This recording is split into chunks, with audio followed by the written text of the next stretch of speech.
We have had a doozy of a day. What an excellent day for an exorcism.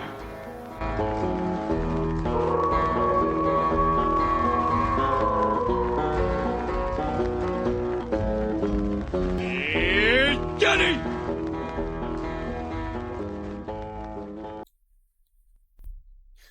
Welcome to the Horror Basement and Beyond with the Big Bob Buddies, Jim Jam and Johnny. I'm one of your hosts, Johnny, and as always, Jim Jam is here with us. Jam here. What is up, everyone? Happy Thanksgiving week. Happy holidays. Thanksgiving is already here in America, in the United States. That it is. In the United States. We are here. We hope you have a good Thanksgiving or holiday. If you don't celebrate it, we still hope you have, a good week, and I hope you're able to at least get some time off. Unless you work in retail, and I know how that is, and you usually don't get time off. But yeah, so I had my family dinner yesterday with my mom's side of the family. Was it delish? It was. I ate a bunch of food. Didn't take a picture. I wish I would have. But y'all know what food looks like. Yeah. Majority of people know what Thanksgiving food looks like. Most part. Ham, dressing. I had chicken and dressing. I had 2 different types of ham. Some turkey, some corn, some green beans, some baked beans, a roll, some broccoli and cheese casserole stuff. Actually 2 rolls. Meatball, sausage ball. Yeah, I had a lot of food. Hell yeah. But it was like a little bit, I do the little sampler platter, where it's just like half a spoonful, the big serving spoon. Yeah. Not even really half, just a little bit of everything. And then if I like something, if I'm not too full, I'll go back and see if they have any more of it. If not, oh well. There's a lot of people there. It was fun. It was a good time. Had a good time. So I've already got my Thanksgiving on. Going to have one more dinner Thursday. And then me and Jim Jam and his fam are going to do a breakfast. For Friday. Yeah, Friday breakfast. It's Black Friday breakfast. Oh, yeah, y'all ain't going to go women ain't going Black Friday shopping? No. Kids are only getting one big thing, and that was it. Yeah, that's all they need. I thought about that, and I was like, I really don't need anything. No. Bought way too many shirts. I got this Stab shirt on. Can't really see it. Stab? What movie is that? Yeah. It's a fictional movie. Who directed it? It's fictional. I don't know who directed it in the Scream series. To be honest, I'm sure they talked about it.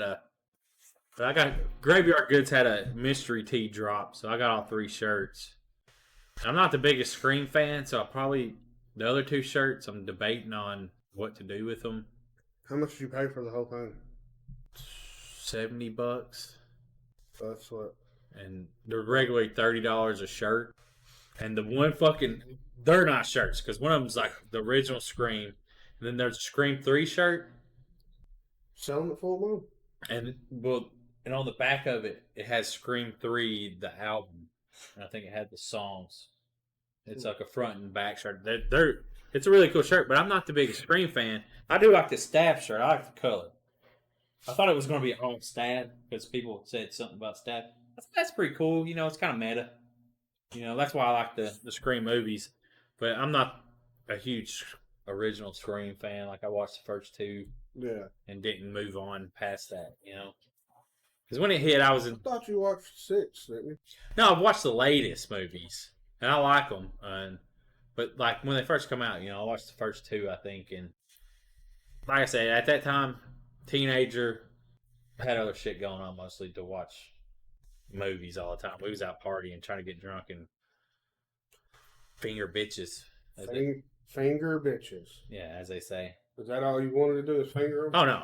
But, you know how it goes. You know something? Did we talk about it last week? Oh, this has been a while back, but just the tip got me. Try fucking pepper. Oh, yeah, we talked about that last week, yeah. Yeah. Well, Where you tried the Carolina Reaper? Yeah. Yeah. You Just tried. the tip always works. Yeah. Well, yeah. Just a tip, baby. We'll just put So the tip many in. times, there's a girl next door to us. She would come over and tell her, "Yeah, my boyfriend said he just wanted to put the tip in and just sit there, and we end up having sex." I'm like, "Oh, fuck it, of course." Yeah. That's the dumbest. But let's put it this way. Teenagers fall for young girls. Guys are willing to do whatever it takes to. Growing up, she was a neighbor. She was pretty hot, Yeah. so I was like, thought I was in love with her.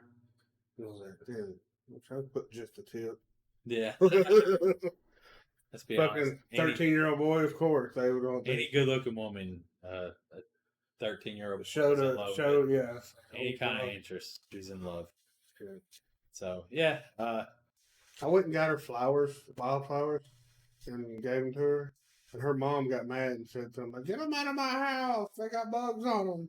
So you can see if they had bugs on you, dumb bitch. She hated because no one got her flowers, what it was. Yeah, but you was real. You simping. Yeah, I guess so. Like, that's what they call it nowadays. You simping over old girl. You was.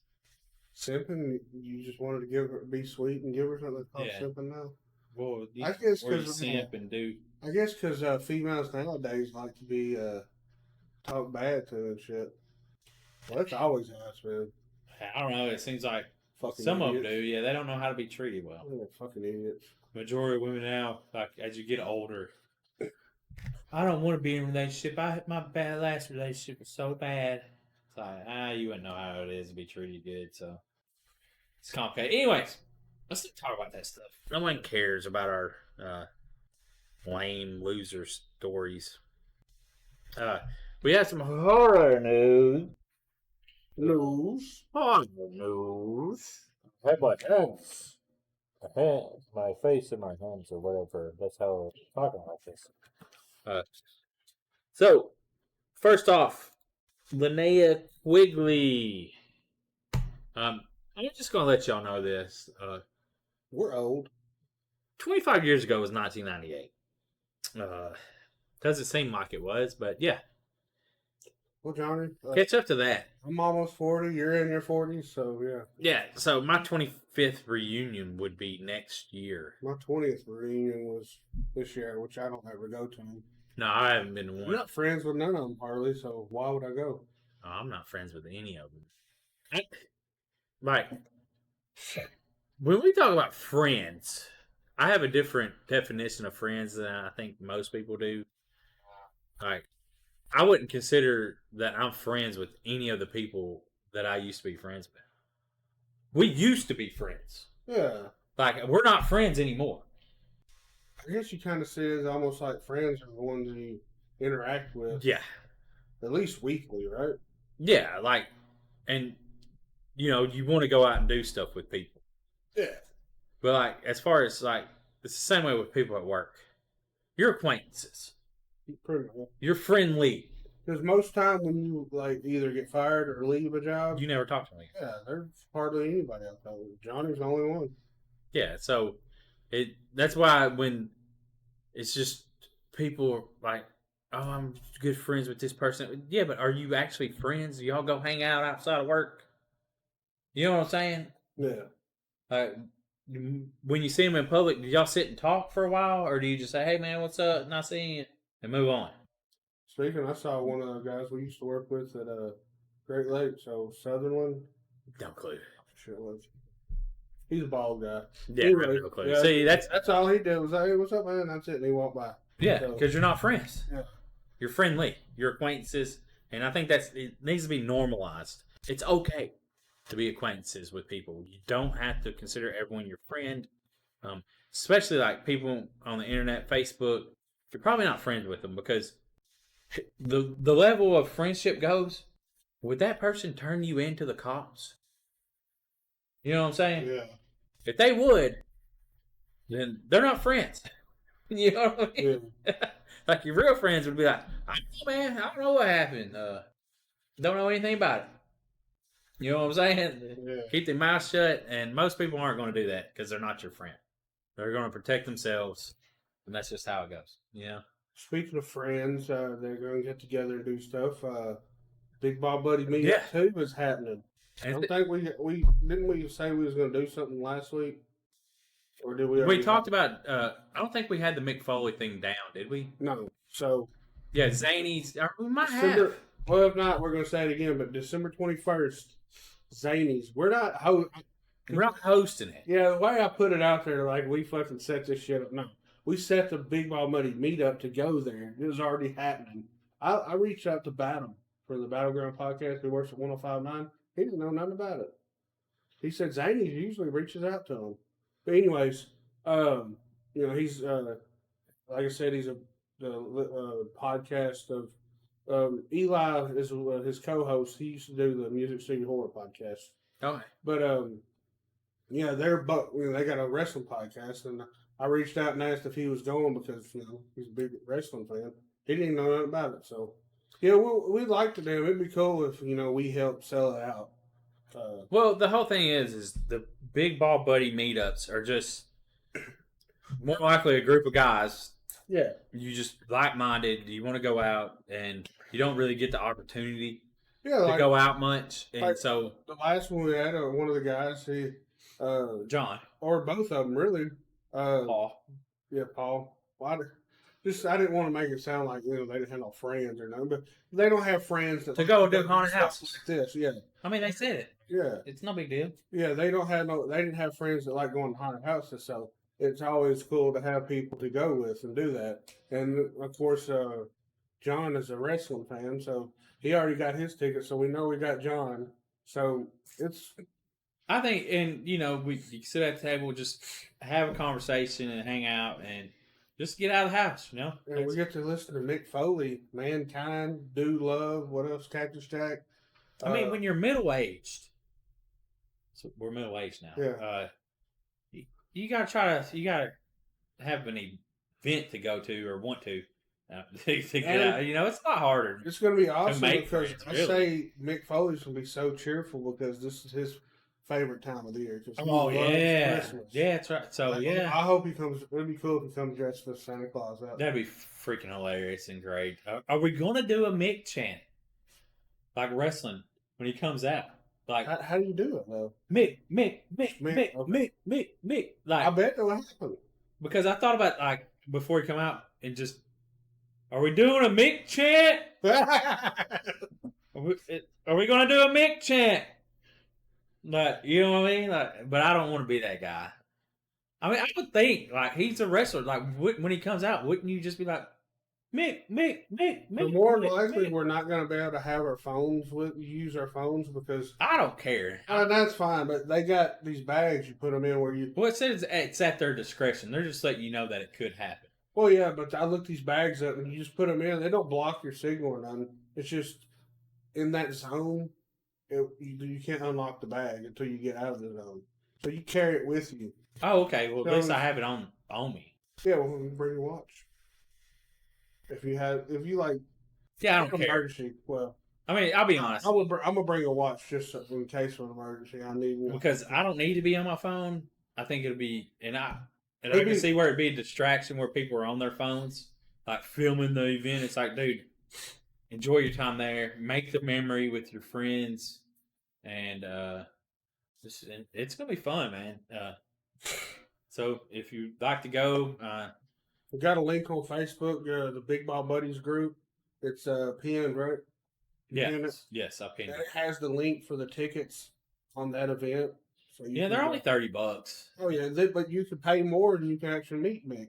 And, Yeah, so if you want to go, you know, just if we hang get out. there, I might change my mind, and if I can upgrade, I might do it while I'm there, just to go meet him. Yeah, I'm not gonna spend $100. Plus, it's like I say, it's a work night, so you don't have to work. I got, No. you know. But yeah, that's what it is. Come out, support us. Support us on TikTok too. If you don't. Yeah, we're doing pretty good on TikTok. We're getting a lot more comments. It's like every video gets comments. So Yeah. we got a lot of regulars, which we love. You know. Yeah, we I appreciate. want to shout out. Me. Your. She originally started Lady Specs. She is in the hospital right now. She's about to have surgery. Oh no. Yeah, so we'll give her a shout out. I don't know if she listens to this or not, but whatever, you know. But yeah, Lady Specs, 78. So she had something going on with her, and she's in the hospital. So I sent her the videos of paranormal activity to lift her spirits. Oh God. That'll lift your spirits, won't it? Yeah. But yeah, we just appreciate all the support we can get, and all the support listening to us on this podcast and everything else. But Linnea Quigley, We never started. lost film from her from 25 years ago. This is where this started. We're circling back. You know how we do it. Scream Queen, I guess, is the name of the film. It's the only thing I can think of. Visual, which was it's called Scream Queen. I just want to make sure, but will be on Blu-ray on November 28th. Apparently, it was a lost film from 25 years ago, and it's coming to Blu-ray.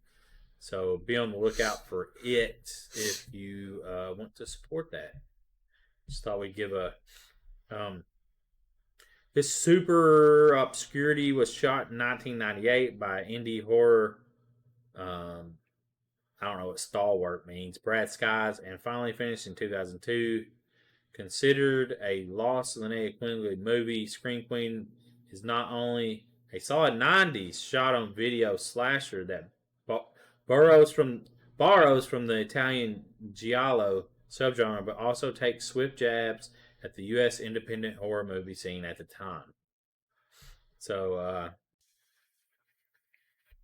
the synopsis of horror star Militia Toombs seriously dies after leaving the set of her latest, now unfinished, low-budget shot-on-video shocker. Soon, an unseen massacre is chopping and hacking his/her way through the cast and crew as punishment for Toombs' death, leaving a bloody trail of revenge. That sounds pretty good.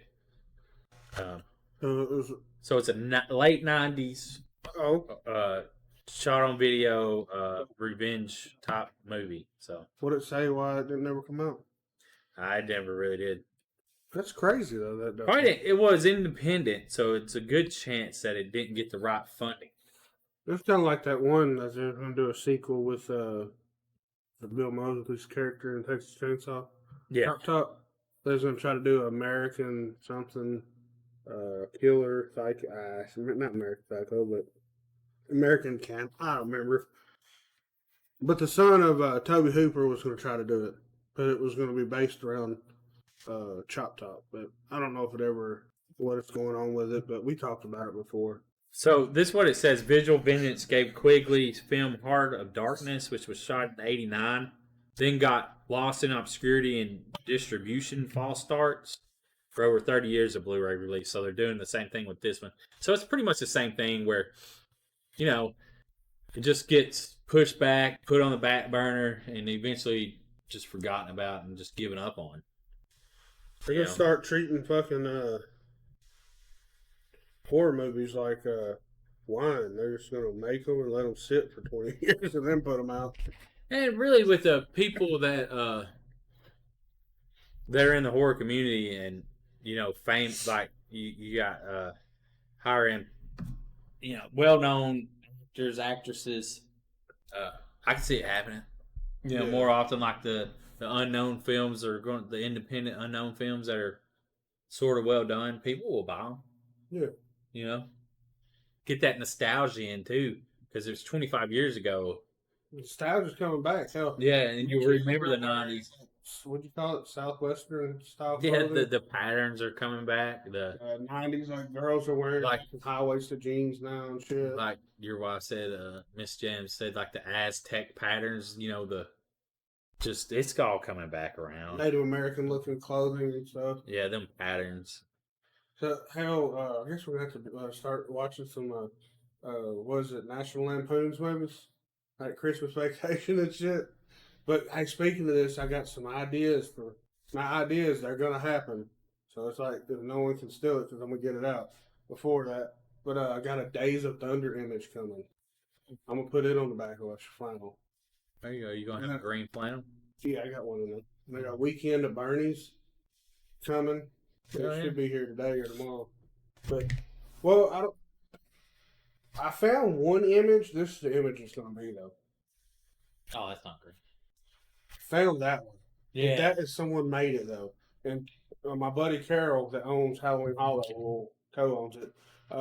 His buddy made it. The same buddy. You remember that Camp Nightmare poster I had hanging up? The same guy that made that. Just so happened I come across it. Damn. He said, "Yeah, he'd kill you if you did that." And I was like, "Yeah, never mind. I'll find something else."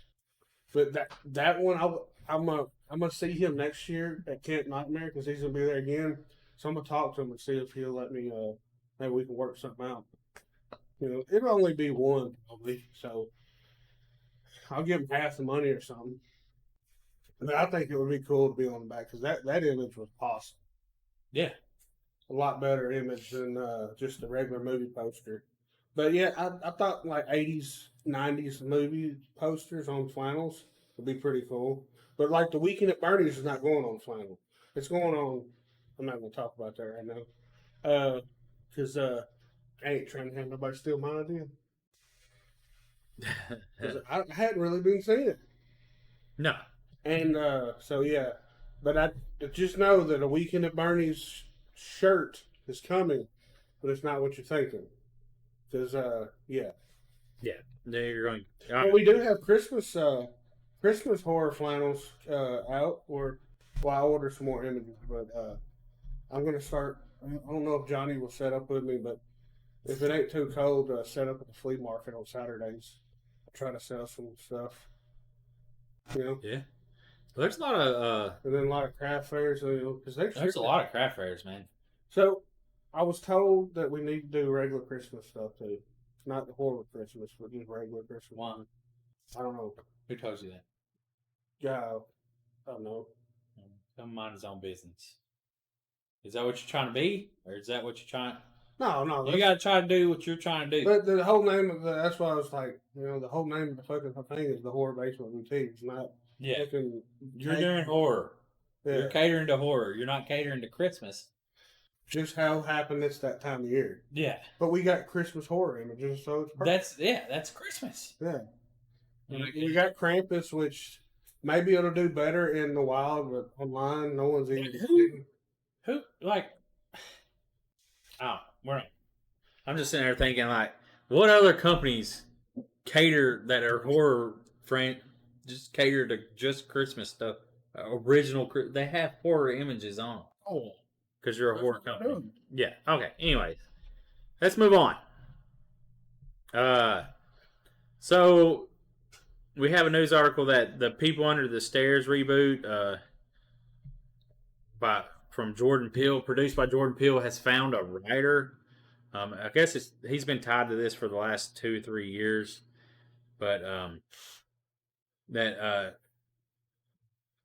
Ezra Clayton Daniels has signed on to write the screenplay. He's from Doom Patrol and Night Sky.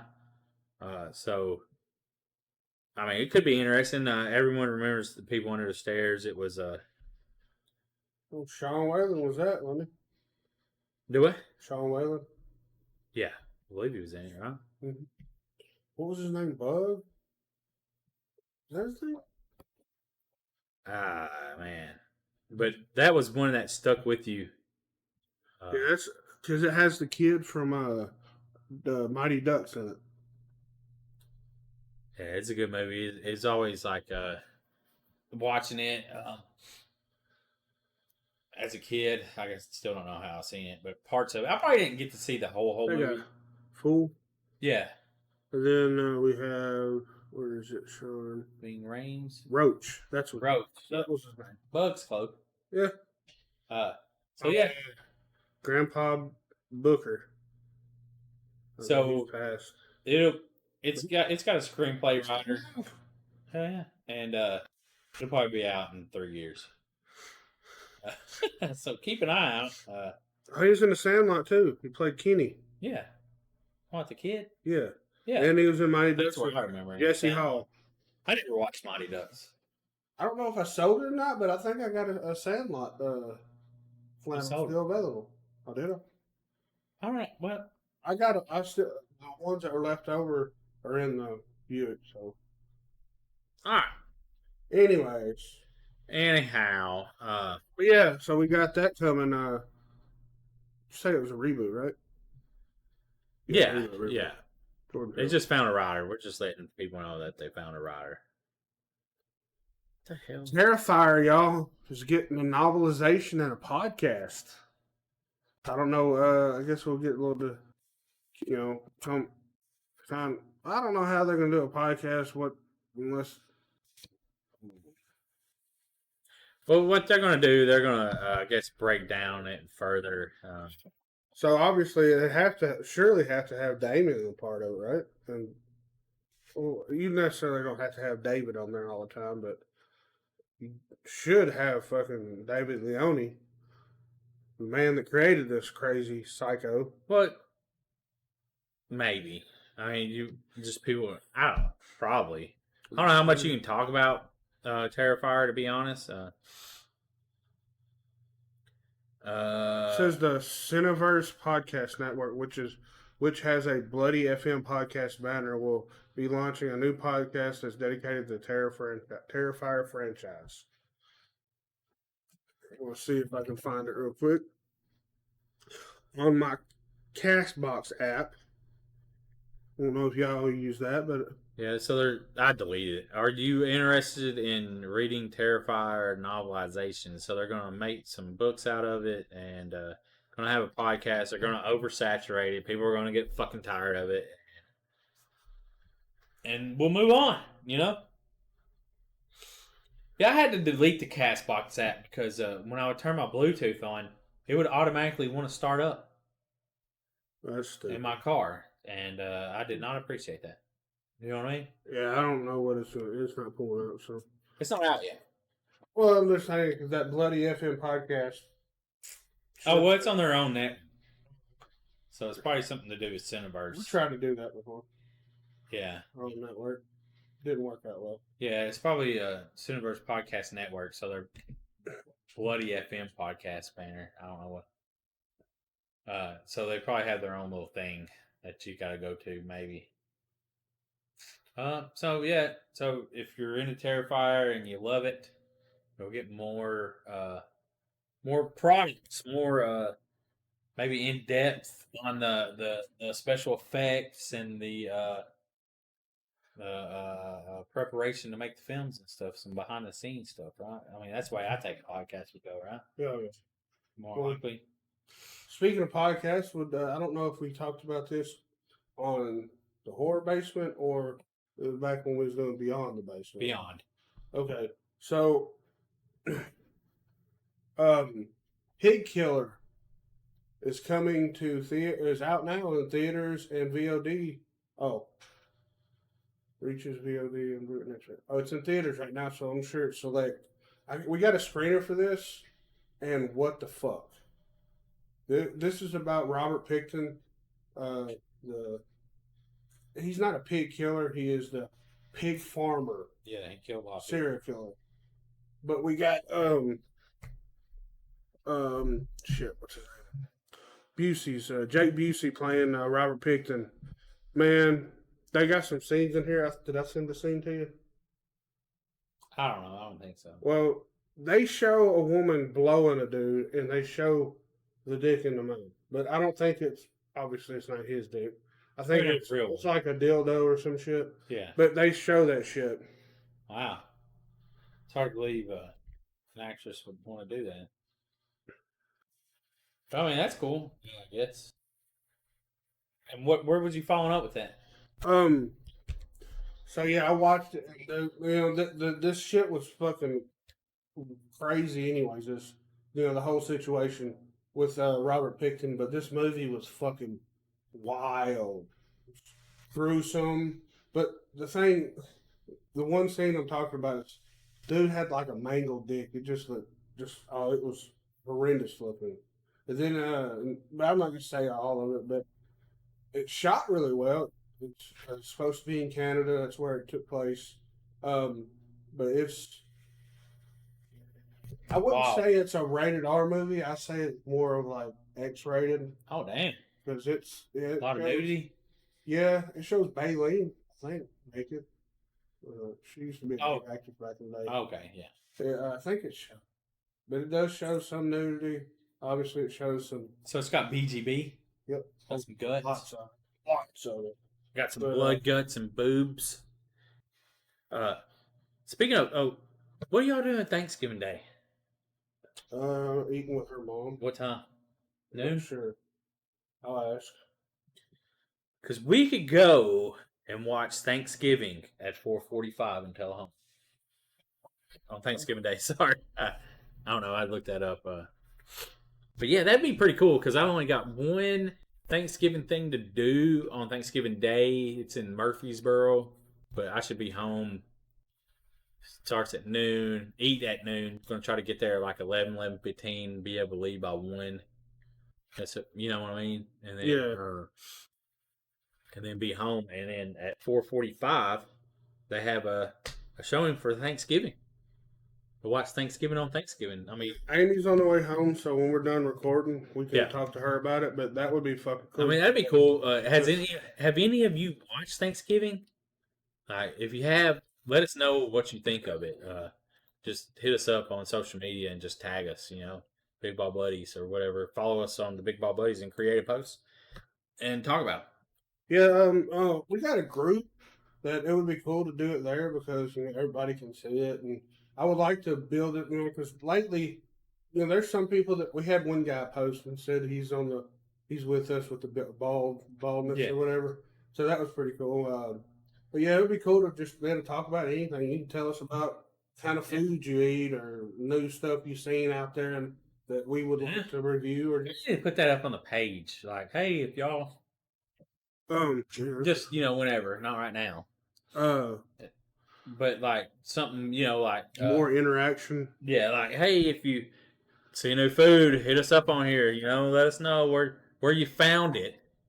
Yeah, like that next spring we're gonna do a Big Ball Buddy getaway weekend in Chicago.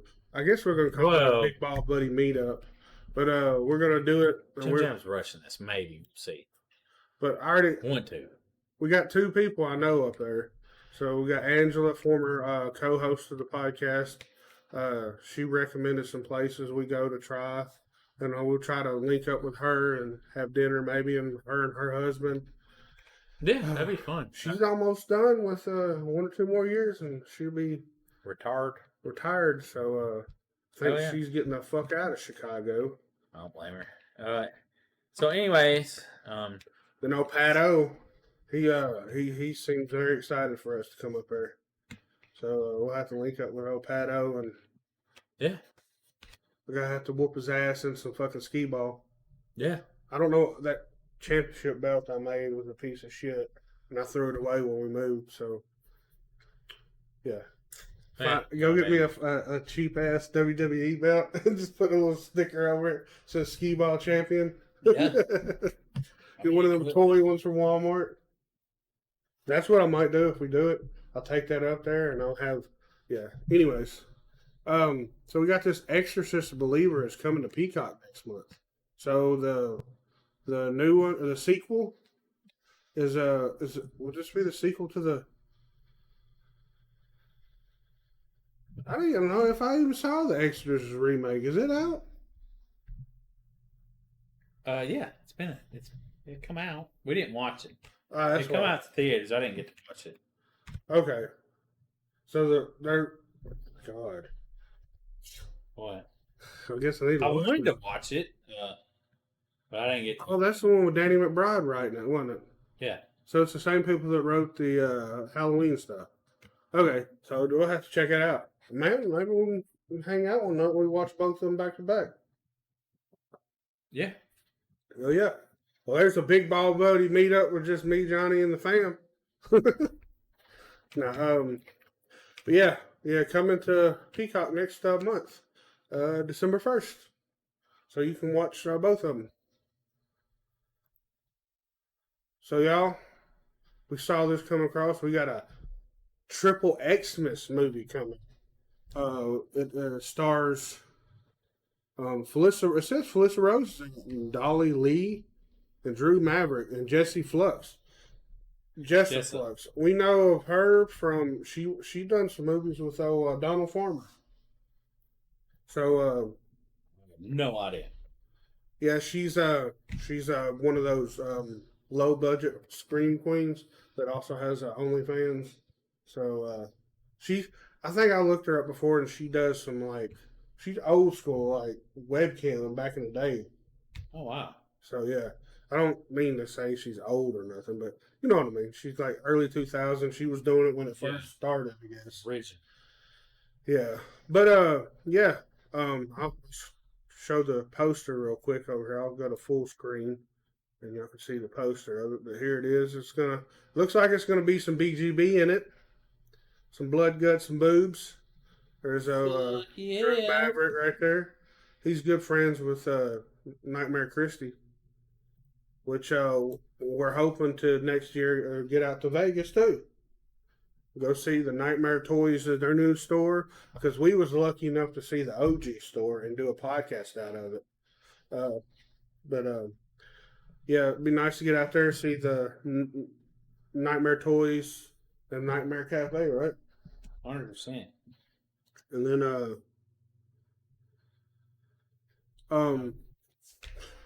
but this movie looks like more like a take on more of an adult movie. We'll say that I'll read this. Look alive, blood babes. The festive season is nearly upon us. The time of giving and celebrating the winter solstice, of honored demons punishing naughty children through torture, also known as the sun's birthday, also known as Christmas. And as all know by this point, with Christmas comes Yuletide terror. Obviously, Krampus is the frequent visitor, whether it be movies, books, songs, comics, or what have you. Snowmen also come by from time to time, as well as fancying the occasional cold-blooded murderer. Of course, none of them match up to Master Holiday Horror itself, Santa Claus. Yes, old Saint Nick, no stranger to spreading guts just as much as cheer, gathering quite the body count over this year. This Christmas is proving no different. Okay. Just read all that for no reason. Directed by James Dean. The feature stars Drew Maverick, Jessa Flux of Murder Heist? What does that say? Murder Sauce, yeah. Which can you can read anyways. Alongside fantastic Felissa Rose and Dolly Lee. Judging by the trailer, the film is looking to bring equal helpings of blood, sex to the Christmas table. So, you want to watch the trailer of this? I don't know. It don't matter. Yeah, might as well. We're almost done here. Yeah, we're gonna watch the trailer real quick. So we're gonna. Power on. Auxiliary in. Let me get the sound going right.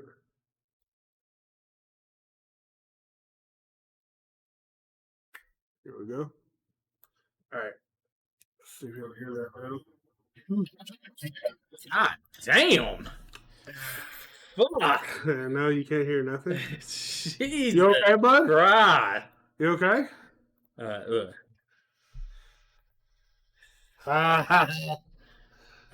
gotta work it out, but anyway. All right. We're gonna start this over and turn this down real quick. I'm over here fucking building a ski ball. No, you're good. All right. Here we go, y'all.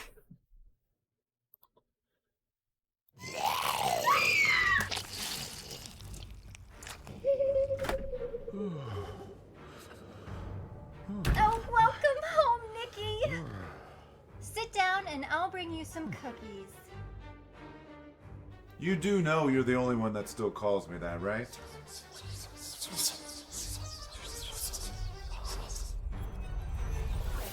So we're not just out here to film a couple of scenes. Yeah, Johnny, I think we got that all figured out. So? So, we're making a feature film. This film is fucked. You act like you're a stranger to my spices. Dad, they're all dead. Oh, no, sweetie. Oh my God, is this your first shoot?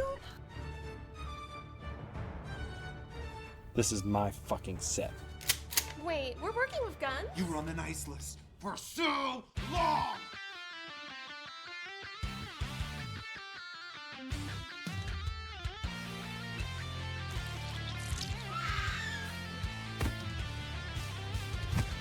are you doing this? He took them from me! We should have never got him the Criterion channel. Ever since then, he's been walking around like Gaspar fucking No or something.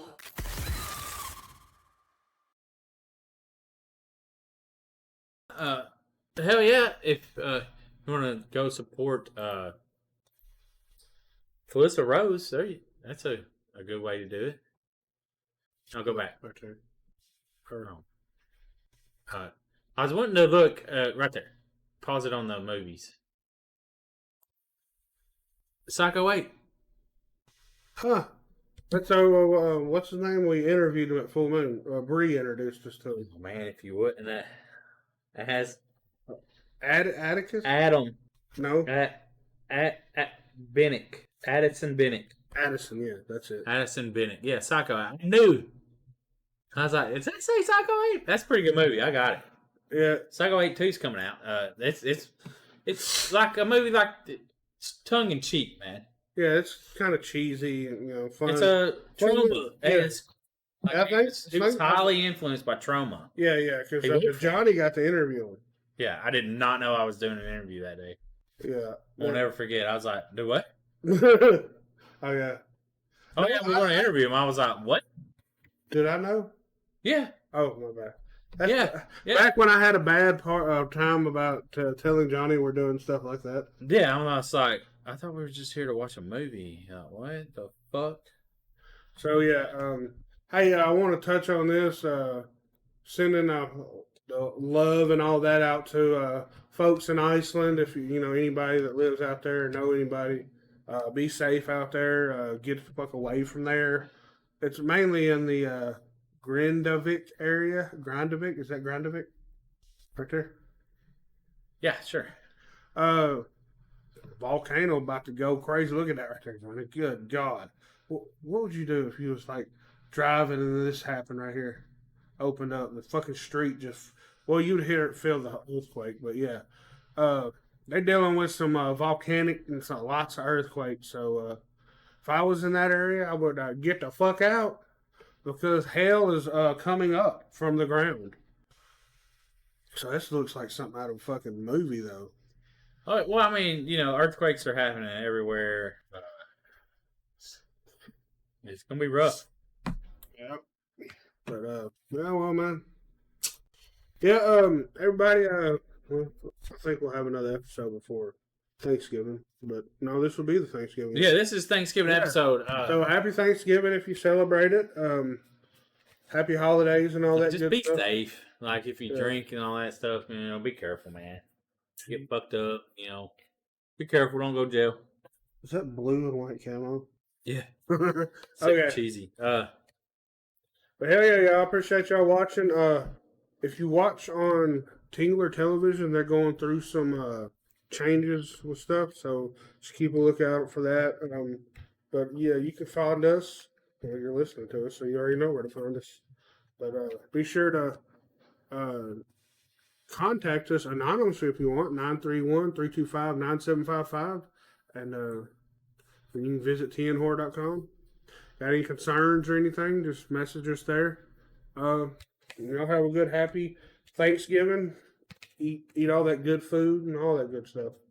Let us know if there's anything that we should try. Follow us on our Big Ball Buddies Facebook page or group. Just look it up and you'll find it. But I guess that's all we got, Johnny. We out.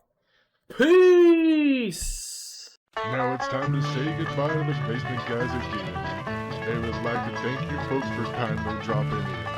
You're all invited back next week to this locality to have a heaping helping of their hospitality. Or that is, spooks and spells. Take your shirt off. Y'all come back now, you hear?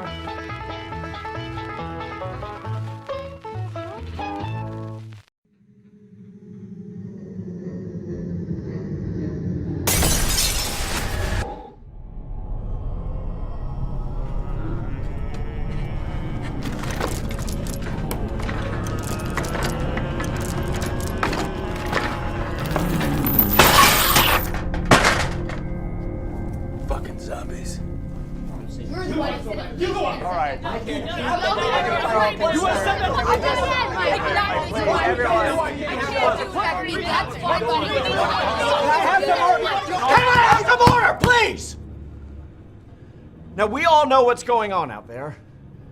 And as insane as it might sound, our town has been overrun by the Walking Dead. We have a preliminary report of our patient 0 and the first people who were infected. All right, go ahead and read the names. Okay, David Schimmel, Adam Horowitz, Rebecca Edelstein, Jared Rothberger, Daniel Goldstein, Joshua Kaufman, and Moishe Bergowitz. I feel bad for even noticing this, but it seems to me that all the names on the list are Jewish. Yes. I was gonna say, Moishe, it does sound. That's how I noticed that as I was reading it. I was thinking, there's something going on here. So, again, and I feel really uncomfortable bringing this up, but we do have to figure out a way to solve the Jewish problem. I know. Okay, I'm sorry. I meant the Jewish zombie problem. If we're looking for I don't want to use the word solutions. Let's call it pitches. If we're looking for pitches, what we could do is... I don't want to say. Just say it, please. Well, we could round up all the Jewish people and move them to the abandoned projects. Oh, wow. No! I said I didn't want to say it! Any other ideas? Bobby? Don't put your hand up. Thank you. I have an idea. What is wrong? It just sounds bad coming out of your mouth. Yeah, Hans, you don't get to pitch. Now, we don't know how to kill these zombies, okay? But we can get rid of them. Now, the roads are destroyed, but the train is still running. We can load them up on the train. No, I am not going to be the mayor that ran all the Jewish people out of town on trains to a military concentration camp. You said concentration camp. You didn't have to say it. Just a camp. The only way to kill the zombies is to burn them! No, don't burn them! What if we dig ditches and lead the zombies in to the... Maybe if we could use some gas. Shut the fuck up, Hans! All right, you know what? Just fuck it. Why don't we just let them eat us? I think that's the best thing. Yeah. An easier way to do it. All right, let them in. And guys, let's make it easy for them. You know, they're stumbly, they're new at being zombies, so just don't fight it. Here I am, I'm your dinner. Come on in! We're anxious to be eaten by you.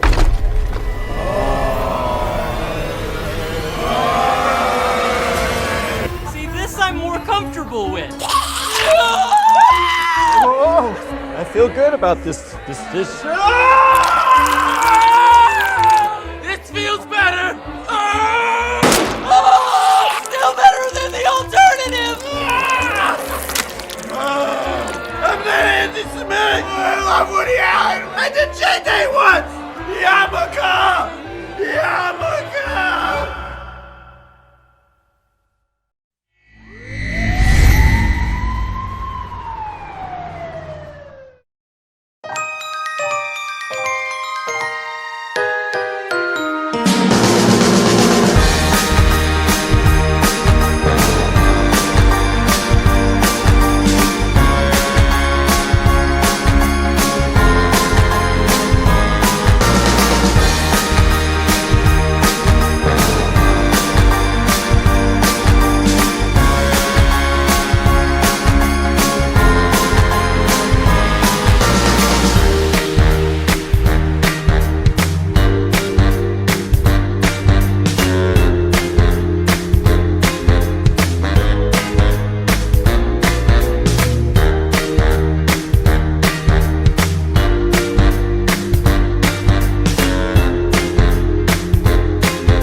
That's it?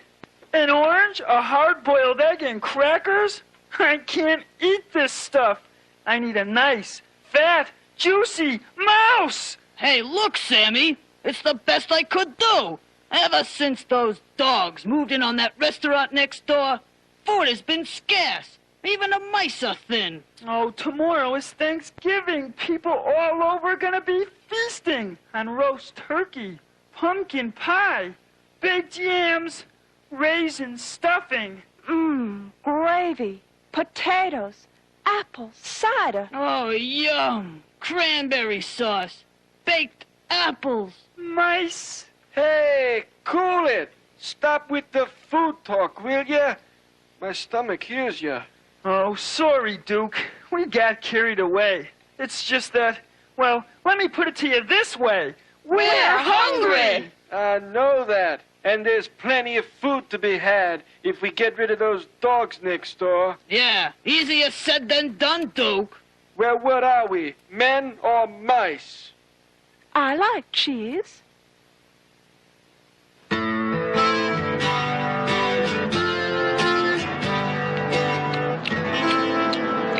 Oh, tomorrow I definitely start my diet. That chocolate ice cream was definitely... Cold. Mucho cold.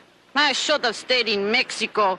People told me about winter, but I didn't know how bad it was. Oh, this is nothing. Wait till the snow starts to fly. Gigi's right. We can't continue living outdoors much longer. I told you we should have gone to Miami. And give up our job here? And all the food we get for guarding the restaurant at night? Just think. Tomorrow is Thanksgiving. And that means leftover turkey. What good is it if your teeth are frozen? What good is it if you're totally frozen? Those lucky cats next door have a roof and beds. And a warm fire. Yes, and they also have an empty refrigerator. Chauncey's right. We have unlimited food, open spaces, a steady job. Then pneumonia.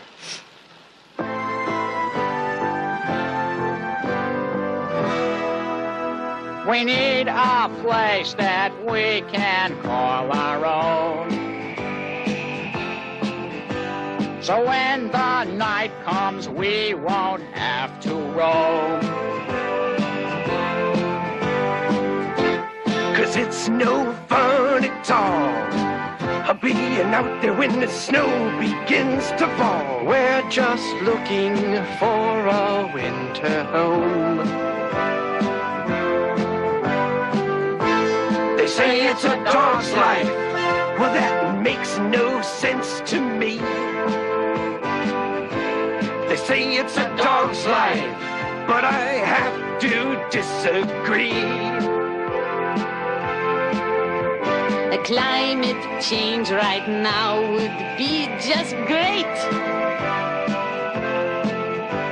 A type of winter we'd appreciate. We love this restaurant, but Miami sun is all we really want. A place where it is summer all the time. They say it's a dog's life, but it's the same as all the rest. We're living a dog's life, and we're tired of second best.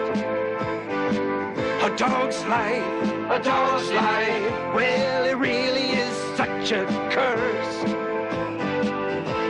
We're living a dog's life, and it couldn't get much worse. Oh, by the way, whose turn is it to go check on those cats next door? Things have been awfully quiet. Come on, Oscar, let's go. Oh, phew! I finally made it. Hey, this doesn't look like the Palace Theater. Huh. Back on the farm, we'd be getting the turkey ready for the oven. Oh, I can almost smell it. He'd be placed in a special pen so that Thanksgiving morning we would run to the barn, throw open the door, and there he would be, big as life. Hi there. What? A turkey? I must be dreaming. Is this the Palace Theater? Is this what I think it is? I'm not too late, am I? Oh, you couldn't have timed it better. Well, I'll be a takeout turkey. Come in! Come in! This is the Palace Theater, isn't it? I can't tell. I left my glasses on the bus. Gee, it's nice to be here at the Palace. Let me put my stuff down until you show me my dressing room. Well, this isn't exactly the palace, but we can take you there. Yeah, we all can. Ixnay with the Erky Tay. What's your game? Huh? Oh, well, I'm not very good at games, but I could juggle, tap dance, sing, and do impersonations. Judy, Judy, Judy. Hey, my name is Duke, and don't forget it. Oh, that was Cary Grant. You want to hear me do Elvis? Later. Much later. Right now, sit down. Get him a chair. Really Rest. Now, I'm Queenie. This here's Tiger. Hi. That's Sammy. And you already met. Duke.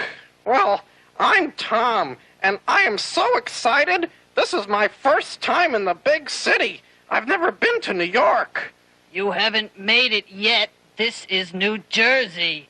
But the bus driver said New York. He said Newark, which is in New Jersey, which is where you are. You mean this isn't the Palace Theater? Whoa! Look, pal, we have plenty of room. Why don't you spend the night and we'll put you on a bus first thing in the morning? Well, gee, that's awfully nice of you. It is getting kind of late. And cold. But we can keep you warm. You sure it won't be too much trouble? No trouble at all. It'll give you a chance to rest your drumsticks. I mean legs. Oh, you can even stay for dinner tomorrow. Yeah, we'd love to have you for dinner tomorrow. Gee, you guys are swell. Hey, Chauncey was right. They're up to something. They're acting too nice. The only thing that poor turkey's gonna star in is tomorrow's Thanksgiving dinner. You mean they're going to... You got it. A first course opening act. Unless we can stop them. Come on. Mm-hmm. Oh, show business is my life. You know, I also had a bit part in The Gizzard of Oz. And then I did a walk-on in The House of Seven Gobbles. I played the uncle. But what I really want to do is direct. Gee, we never met a real celebrity before. Hey, Tom, how much do you weigh? Oh, 12 pounds. Why? 15 minutes a pound at 375 degrees. Hey, Tom, never mind him. Tell us more about your career. Well, I almost had my own TV game show, but at the last minute, they decided to go with a duck, with a mustache, on a wire, with a cigar. Here, Tom. Have another cracker. Oh, no, thanks. I couldn't eat another thing. I'm stuffed. That's the idea. You know, I have to call my agent. It's getting kind of late. Tiger, go with him. This isn't the safest neighborhood. You shouldn't be walking around by yourself. Well, if you say so, sure. Thank you. Oh, we wouldn't want anything to happen to you there, Tom. Very nice of you to take me to the phone booth. No problem. If we don't do something, that turkey's goose is gonna be cooked. Well, we just can't walk in there and grab them. That's right. The last time I crossed those cats' path, it was bad luck for me. Well, we can't sit by and let the poor chap be the headline on tomorrow's dinner menu. If we could only get that turkey alone for 1 minute. That's easy for you to say, but how? Hey, I got it. Come here. I got a plan. Here's the plan. When Tom falls asleep tonight, we'll go out and gather up a stack of wood for the stove, as much as we can carry. When the oven gets hot, whammo! Supper's in the oven. Oh, I know just where to get the wood. There's a whole bunch by the fence. I'll make a roaring fire. Oh, boy. Thanksgiving turkey. I just love holidays, don't you? Oh, this is going to be the best one ever. Now, Queenie, you stay here and guard the clubhouse. And Sammy, you stand by the corner, wait for that bread truck. It's not Thanksgiving without bread stuffing. Right, Duke. Say, I'll bet you'd like to audition for me tomorrow. You'd be great in Cat on a Hot Tin Roof. Nah, I got bigger plans for tomorrow. Something exciting? Oh, you could say that. I would say villain. Gee, I wish I could be there. Oh, you will be. I will? Hey, you two. I'm with the Gobbler Gazette. What? I understand we have a celebrity in our midst. Well, not maybe a celebrity, Yeah, but, well, you know, Tom, how about a quick interview for my newspaper? Oh, golly, sure. My career started when I was discovered on the farm. Hey, and beat it. Tom here's incognito. I am? Mm-hmm. I thought I was in New Jersey. Hey, it'll only take a second. If we could just step out by the light, I'll have my photographer take a picture. Hey, no pictures, no comments. Beat it, Bow Wow. You know, actually, I wouldn't mind just one little interview. You're a star. Act like one. Oh. Now here, Fido. Right, yeah. Fetch the sticky. Come on, boys. Come on. Go on. Wakes every time. Gee, you really know how to handle the press. Boy, that's one dumb turkey. That was one dumb idea. We should have gone to Miami. I've got it. Why don't we disguise ourselves as out-of-town turkeys to form a diversion? Then when the cats take us into their clubhouse, we could all sort of... Right. Well, how about if we send over a candygram with Chi-Chi in it? Then when they open the box, he could sort of like jump out, you know, leap. Well, we could always storm the place and grab the old gobbler. And we could also get our eyes scratched out. Right, you do have a point there. We have to think of something. We just can't give up. Hey, let's wait until nighttime when the cats go out. Right.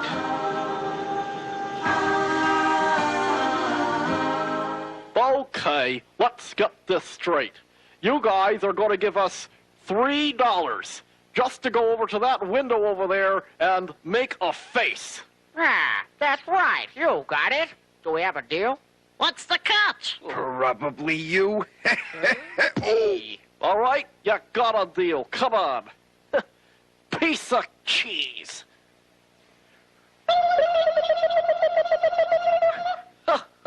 Easiest $3 we ever made.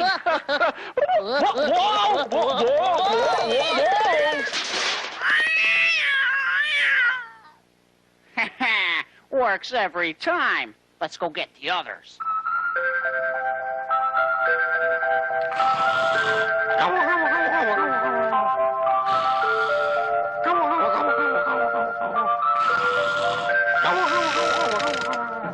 Okay, amigos, coast is clear.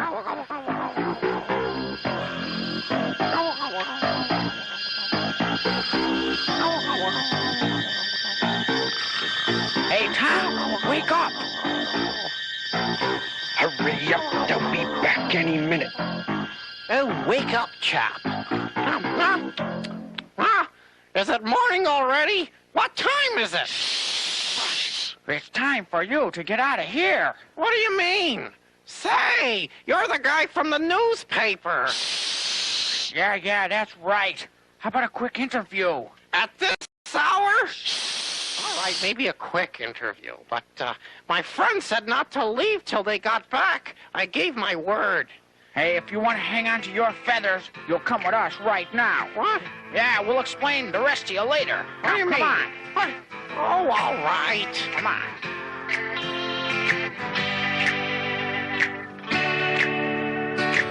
I got a plan that's gonna save our skins because I'm tired of eating out of garbage bins.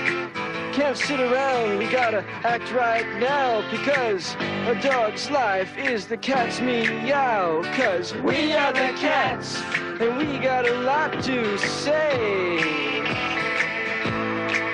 Yes, we are the cats, and we're gonna have our day. Those dogs just ain't that tough. They had it easy for long enough. We got it made, just you wait and see. Because the good life is the life for me. Cause we are the cats, and we got a lot to lose. Yeah, we are the cats, and we'll lead the life we choose.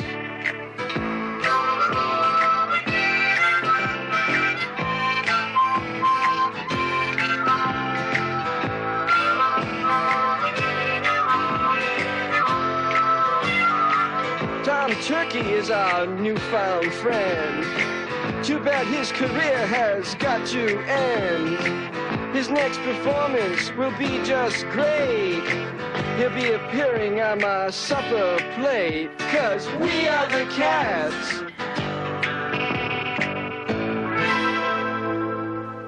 Wow. And all the time I thought they liked me. They do. That's the trouble. Hey, come on, get down, quick. Whoa. Golly, I'll never be able to thank you guys enough. Right now, we have to figure out a way to hide you till we can get you on the bus tomorrow. Whoa, what a traumatic experience. To think someone would actually consider eating a turkey. Oh, you guys think I could concentrate on my career now? Huh? After what I've been through? You think I could be creative? You think I could direct a performance? Yeah. Well, you guys are probably right. You know, that really wasn't convincing enough, though, you know? Can we try that line again from the top? What's going on? Come Wait a minute, wait, hold on. What do you mean, gone? I only left for a minute. When I see a rat, I just can't control myself. Well, he didn't just walk out by himself. He wouldn't do that. He's not that smart. You mean he was kidnapped? I think birdnapped is the correct term. You mean those canine clowns next door took our dinner? Right from under our whiskers. Gee, Duke, what do we do now? I think it's time we go next door and talk turkey. Queenie, you stay here. Come on, boys. Right. Great, he's getting colder out.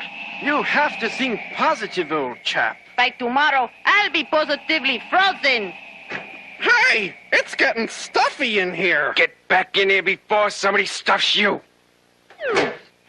Okay, guys, you have something that belongs to us? Well, if it isn't our friendly feline neighbors. Hey, cool it, lassie, before I call the dog catcher. Hey, is there something you want here? Yeah, something I want here brought back over there. No speaky English. Give us Tom, or you'll be sorry. We have nothing to say to you.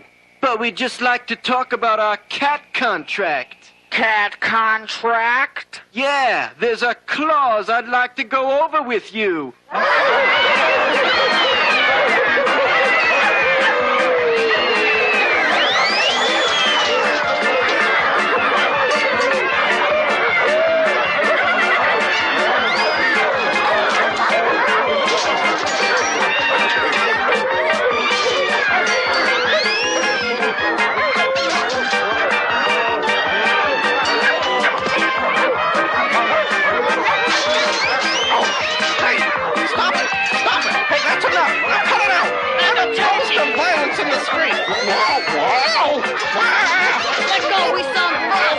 Stinking paws off of them. Who's ours? Oh, my dead body. Hey, that can be arranged. Stop it! Hold it! You guys should be ashamed of yourselves. Fighting like... Cats and dogs? Yeah, cats and dogs. Well, what'd you expect? Yeah, this is what we're supposed to do. Don't you remember? Yeah, I also remember you guys telling me you were my friends. Well, we are, sort of. Yeah? Well, I got news for you. Friends don't plan on cooking each other. He's right, you know. We all should be ashamed of ourselves. Oh, our stomachs made us do it. We're hungry. Well, why don't you use your heads? Can't you see what's going on here? All I know is I'm freezing out here. That's it. You see? You guys have warm shelter, but no food. And you guys got... We have lots of food, but no shelter. Oh, at last. Inspiration. Did it ever occur to you that if you shared with each other, it'd all work out? Gee, I don't know. This is against all tradition. Well, I know just the thing that will bring you all together. A nice play. What? That's right. A play for the holiday. It'll be good for everyone's spirit. And I'll tell you what.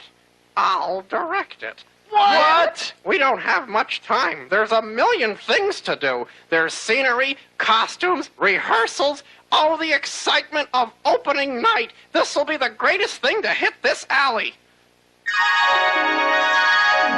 It was so nice of you all to bring so much food. It's the least we can do after you offered to share this warm clubhouse for the winter.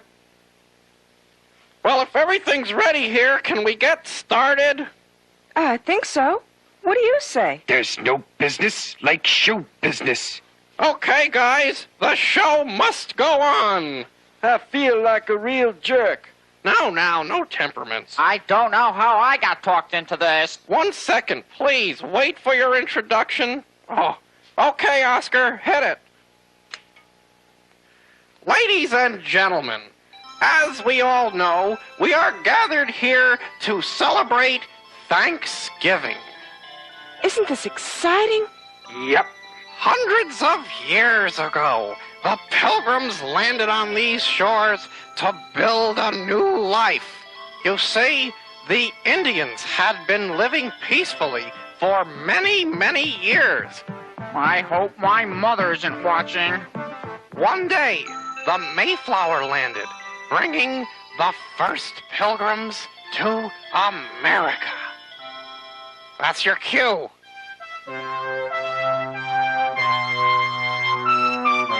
The first one who laughs gets it. At first, the Pilgrims and Indians fought like cats and dogs. Then the terrible severe winter set in and almost threatened to overpower the groups. The Indians saw their homes blown away. And the Pilgrims saw their food supply dwindle down to a few grains of corn. One night, the Indian leader approached the Pilgrims. How? If I knew how, I wouldn't be hungry. They sat together one cold November to share a meal and bury the hatchet. Quick, where's the hatchet? Chauncey, Barry.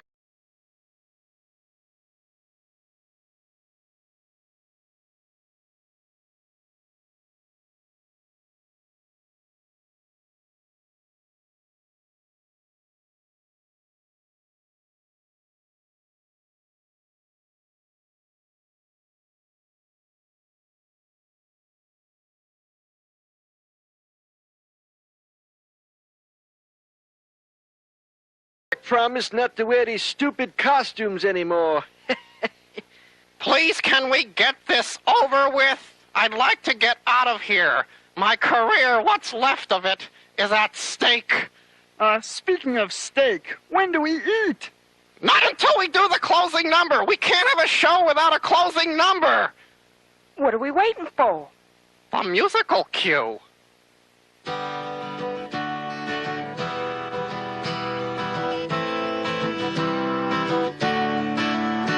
Just look all around and you'll realize there is so much to be thankful for.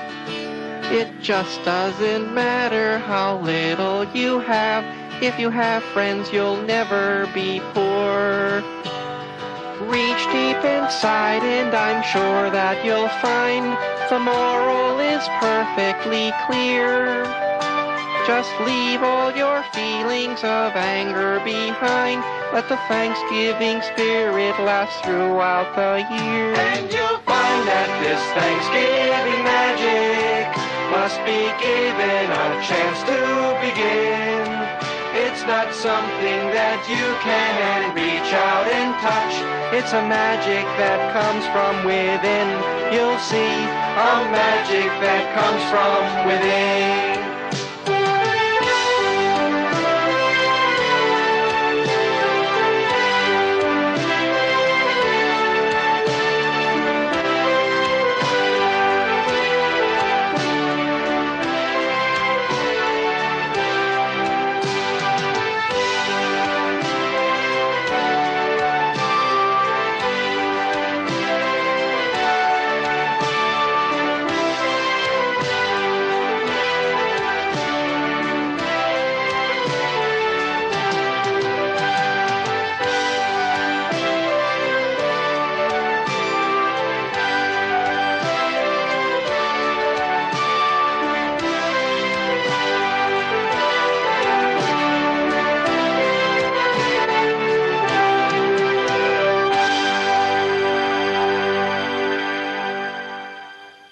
Now, if you're not afraid of something a little out of the ordinary,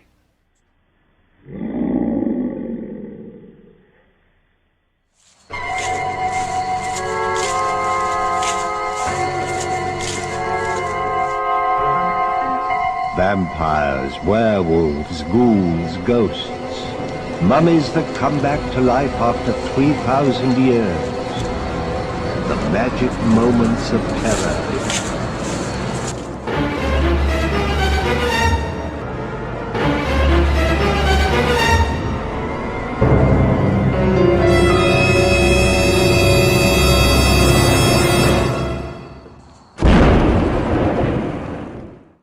Oh hey, I'm about to show another film with a voodoo theme. And like I Eat Your Skin, there's no skin eating in this film, but it's chock full of skulls and snakes. Meow, meow, meow, meow, meow, meow, meow, meow, meow. Yeah, I figured you'd like that part. Meow. Anyway, Sally the Zombie Cheerleader here, and what do you get when you have one group of strangers, one house precariously positioned atop a skull-shaped hill, snake skulls and voodoo? Meow, meow, meow, meow, meow, meow, meow, meow, meow. Yeah, I'm getting to it now. Welcome to Sally the Zombie Cheerleader's School of Horror and the House on Skull Mountain lesson. That's right, and this 1974 blaxploitation supernatural thriller film is chock full of great actors, a groovy 70s soundtrack, and a mod mansion interior to thrill anyone with a craving for 70s classic films. Greetings, fleshies, and welcome to Sally the Zombie Cheerleader's School of Horror. That's right, skulls are the reason for this cinematic show, along with voodoo, chants, snakes, and mystery. It's a fun film to watch, with loads of creepy moments and a few humorous elements. What am I talking about? Well, the house on Skull Mountain, of course. Yay! All right, class, all right, settle down, settle down. But before we take a deep dive into sacks of scary skulls, surly, snaky serpents, that's a lot of S's, anyway, a robe-wrapped wraith, a cluster of curious cousins, a musty mansion mounted on a macabre mountain, and vibrant voodoo visions. Okay, I'll stop there. But before we get lost in specters, spells, serpents, and other sinister shenanigans... Hey, fine. Let's discuss today's objectives for the class. So grab your seats, fleshies and fiends, sharpen that number 2 pencil, and start taking notes. // send more paramedics. Okay, what will the fleshies and monsters know by the end of class that they didn't know or didn't want to know before tuning in to Sally's show?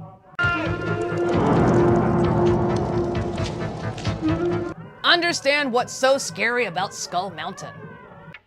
May I have your attention, please? I think you all remember the bargain we made about staying all night. Wrong film! Explain why staying away from doors that open by themselves is a smart idea.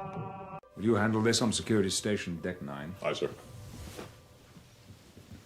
Sensors are configured. Now cut that out. That's still the wrong film. Understand the importance of taking the stairs instead of the elevator.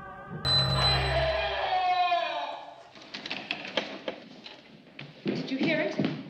I think it's the elevator. Well, I guess he should have looked before he leaped.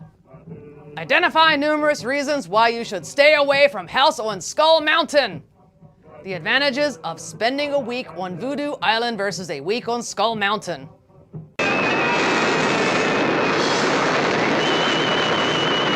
Anyway, for materials, well, you just need me, Sally. And pay attention, there will be a test at the end of class. And the class assignment? Well, we'll get to that soon, but first a few Sally fun film facts about House on Skull Mountain.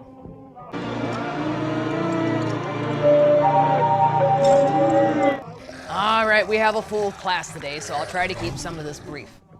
A scene pays homage to American illustrator Charles Allen Gilbert's All Is Vanity. This film was shot in Atlanta, Georgia, using the Callenwald Fine Arts Center as a setting, and it was once owned by the Candler family.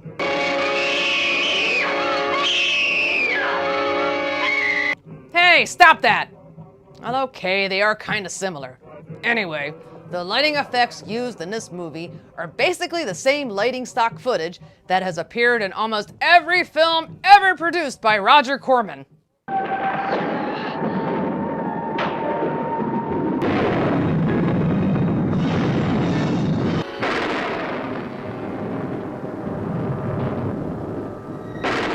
See? All right, settle down, class, settle down. Our class assignment is to watch the 1974 classic House on Skull Mountain. But before we start, let's go over a few vocabulary words and movie goofs. Bad guy, the villain in a story. Thomas Pettion, the voodoo priest who works on the group of long-lost cousins. Damballa, a powerful voodoo spirit once invoked to liberate Haiti by their descendant King Henry I of Haiti, and then used to harm Christophe's cousins. At least that's what they tell us in the movie. Voodoo spells, a ritual that invokes the spirits to do terrible things to various cousins. Love Has Gently Come This Morning, the moldy musical inspiration for a spirited day trip to downtown Atlanta. Honky, the rather unnecessary character used as one of the main characters in the film. Well, this is a blaxploitation film. Dr. Andrew could have been any number of talented actors from that genre. Sorry, Victor French. All right, class, all right. You have your vocabulary words. Now it's time for movie goofs.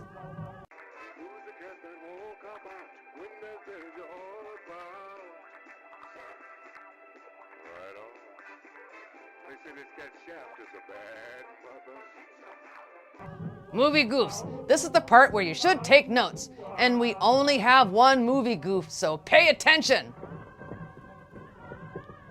Yeah, that's just one movie goof. All right, class, all right, settle down. You have your vocabulary words and movie goofs checked off. Now, your class assignment is to watch the 1974 classic House on Skull Mountain. I see dead people. The House on Skull Mountain is a 1974 horror film directed by Ron Hathner and written by Mildred Perez.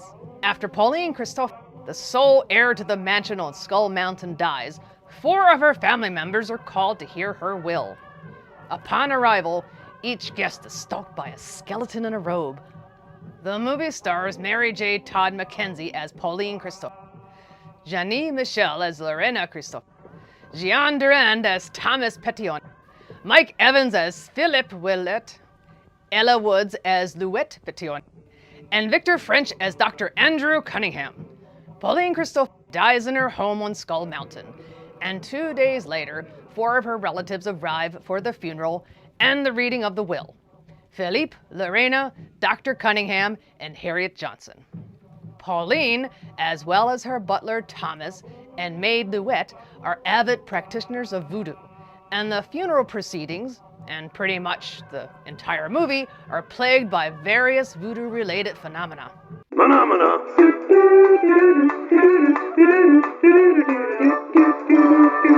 Okay, class, we will apply what we learned later in class. And yes, there will be a test. Let's go to House on Skull Mountain. Hey, Skelly Cat, how do you get a house on a Skull Mountain anyway? Meow, meow, meow.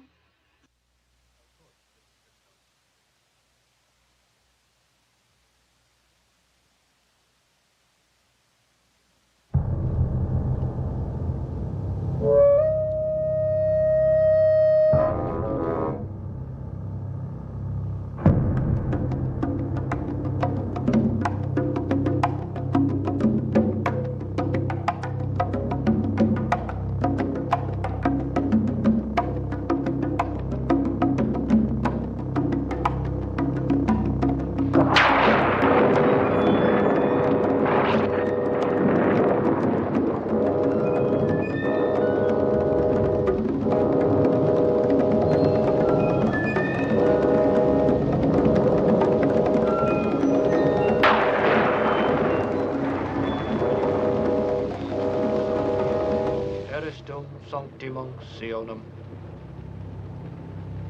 Indorum te optivi Dominus quindela Christi. Amen.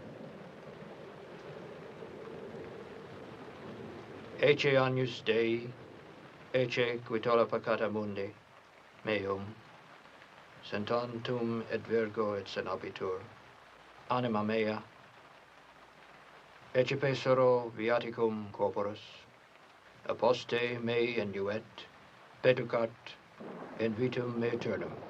Amen.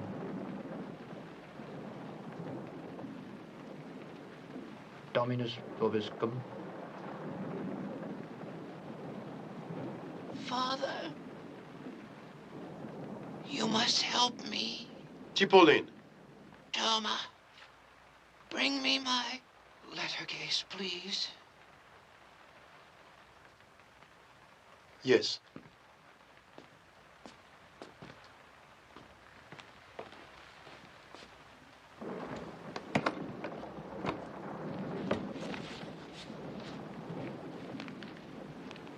Father, you keep these.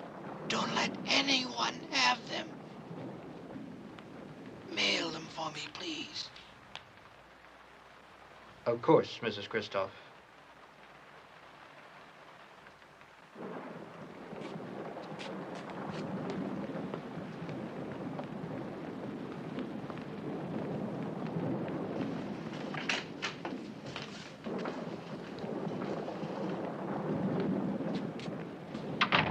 Thank you, Father.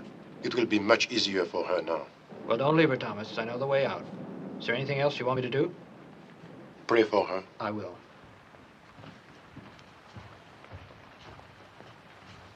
The letters? She sent for them?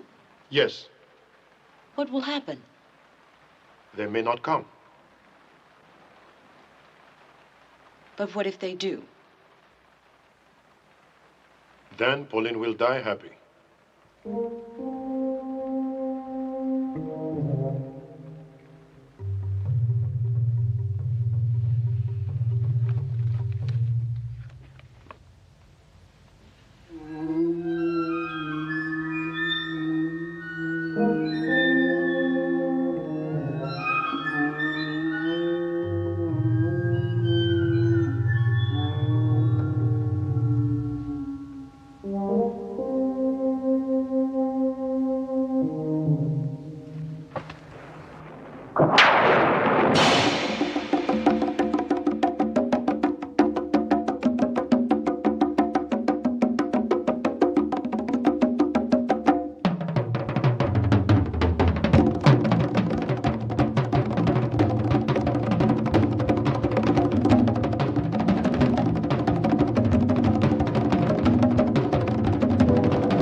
Black Prince, I curse you with my name.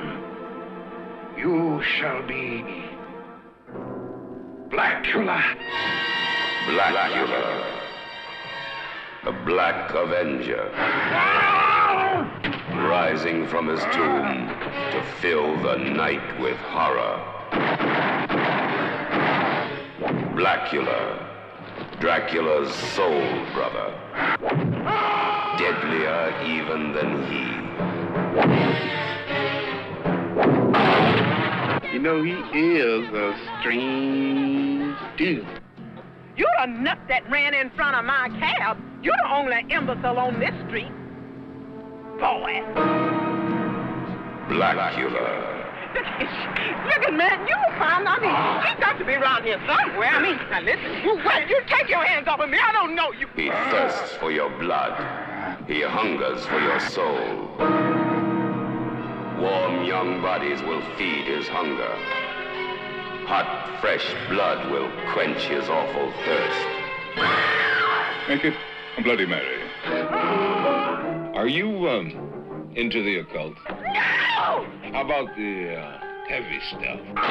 What do you think of vampires? Vampires? I think they're possibly the most fascinating of all. More horrifying than Dracula. The Black Avenger. Blackula.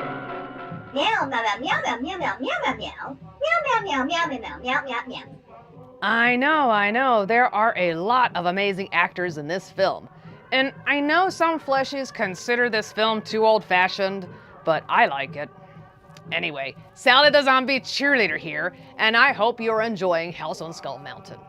And what a great opening! You can immediately tell this movie is about a house on a skull mountain because of the skull carved in the mountain and the house.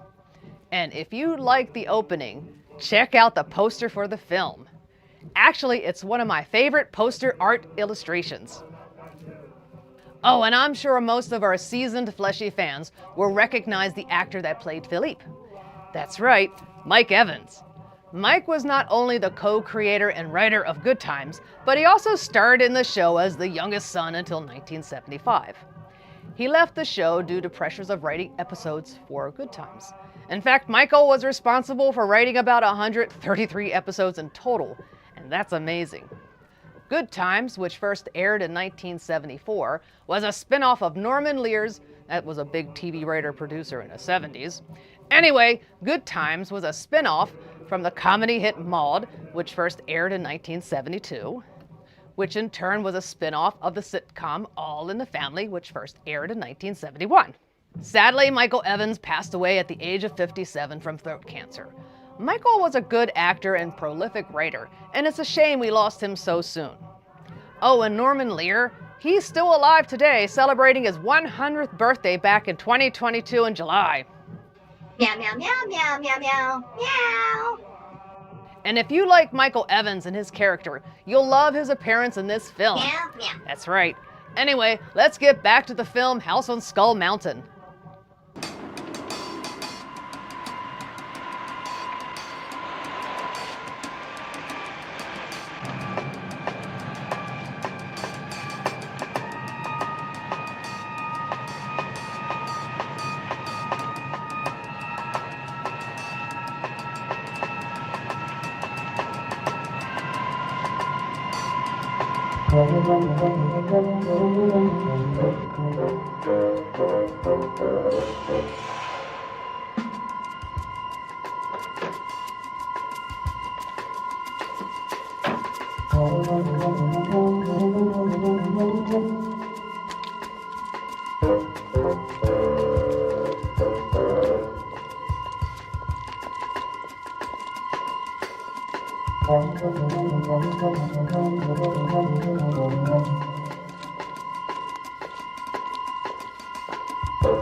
animus.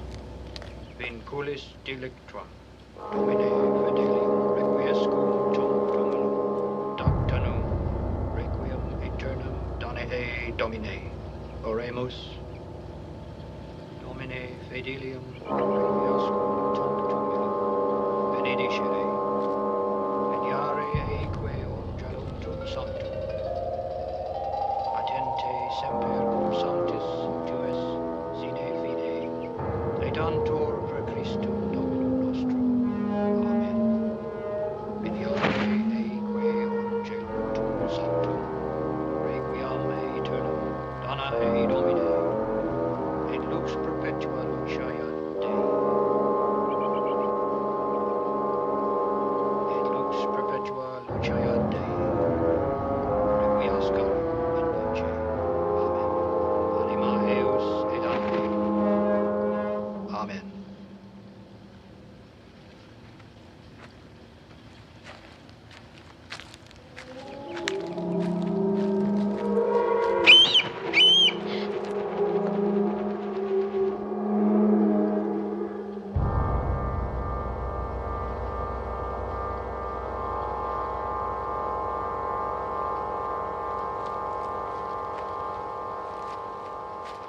Good morning. Miss, Christoph. Lorena Christoph. I hope I'm not intruding. Why would you say that? Well, it seems so private. Old people have few friends, Miss Christoph. In fact, we didn't even know they were relatives. It's quite a surprise to me, too, Father. Well, I wish I'd known sooner. I hardly expected anything like this. Well, many of the old families in this area have private burial grounds. No, what I mean is I've never seen glass sprinkled on graves before. Is that a local custom, too? More a local scandal. The glass is supposed to ward off evil spirits, keep them from stealing the soul of the departed. I hope you're not superstitious, Miss Christoph. Of course not.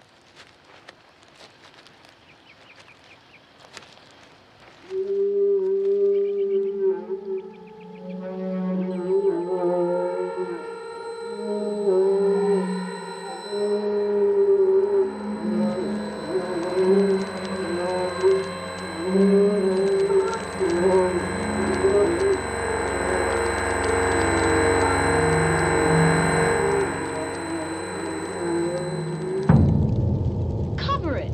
Cover it!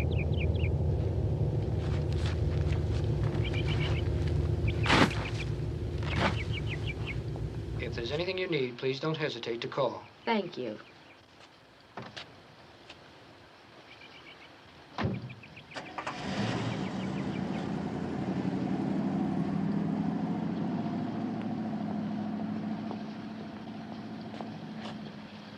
Welcome to Skull Mountain, Miss Christoph.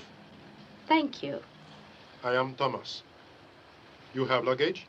Yes, it's in the trunk. May I have the keys, please? Thomas, whose car is that? It belongs to your cousin, Philip Villette. He arrived a short while ago.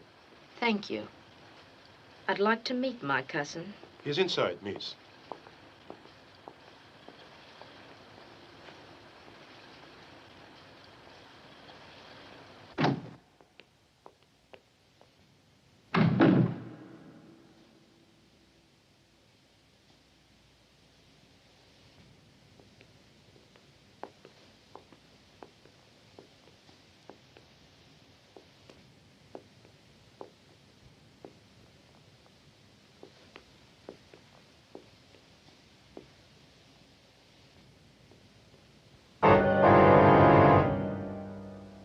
How you doing, sweetheart? Yeah, you just what we need right here. Your sense of humor is about as funny as your driving. Cousin Philippe. Cousin? Oh, so you one of the family. Lorena. Lorena Christoph. Yeah, what's happening, Lorena? A funeral. Our great-grandmother's funeral.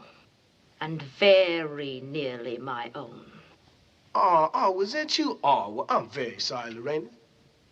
People like you ought to drive bumper cars in an amusement park. See, you done got yourself all upset because you went to the funeral. What a shame. You missed it. Yeah, well, see, I don't go to no funerals, you understand, because I can't stand to see a woman cry. Especially when she's fine.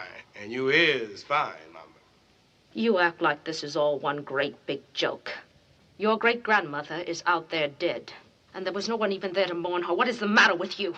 Hey, where you coming from? You understand? I mean, I never even met the old broad. You know, she ain't nothing to me. Nothing to you? No. Then what are you doing here? Why did you even bother to come?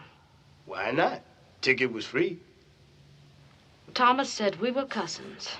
Yeah. Yeah, I mean, you know, she was my grandmother, you understand? I mean, but all I ever knew about her was her name. And that ain't nothing without a face to put it to. I mean, I never even saw her before. Neither did I.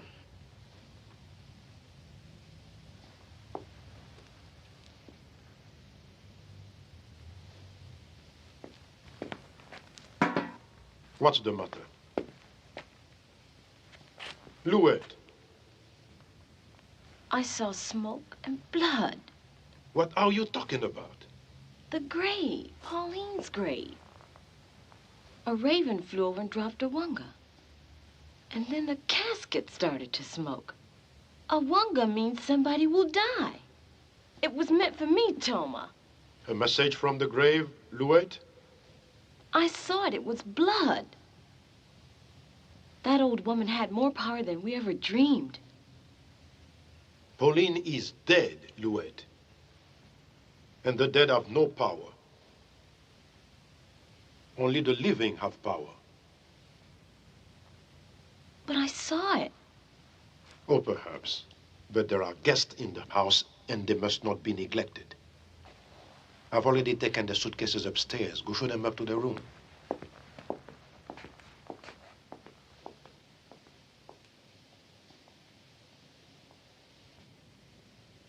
How I look?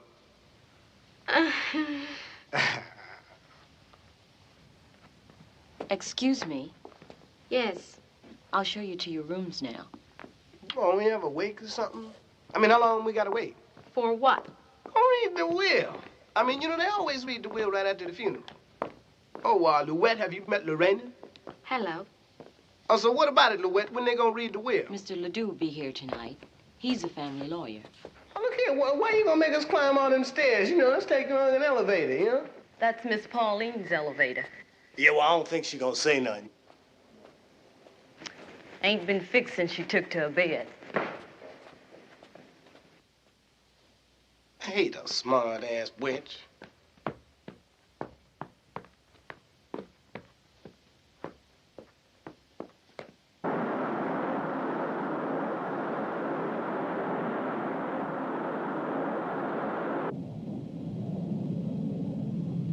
Ladies and gentlemen, we are approaching Atlanta Hartsfield International Airport.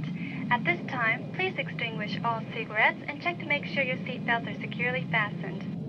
Excuse me, Miss Johnson. I'm sorry to disturb you, but please fasten your seatbelt. We'll be landing shortly.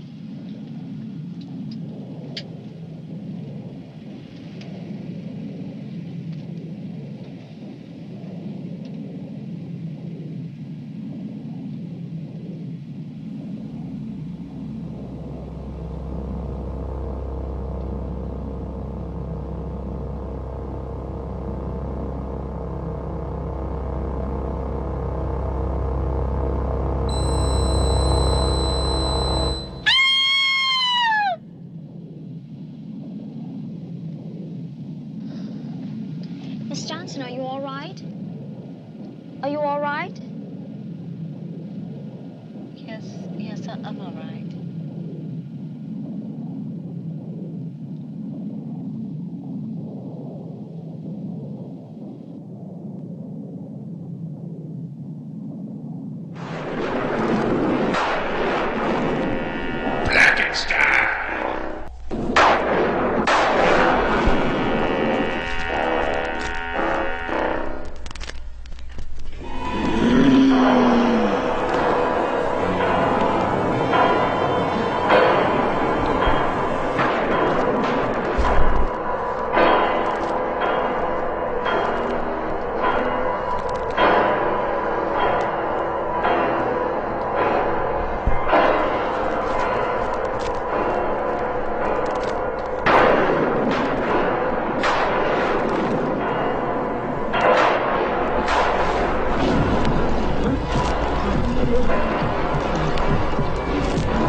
skull-themed props in this film.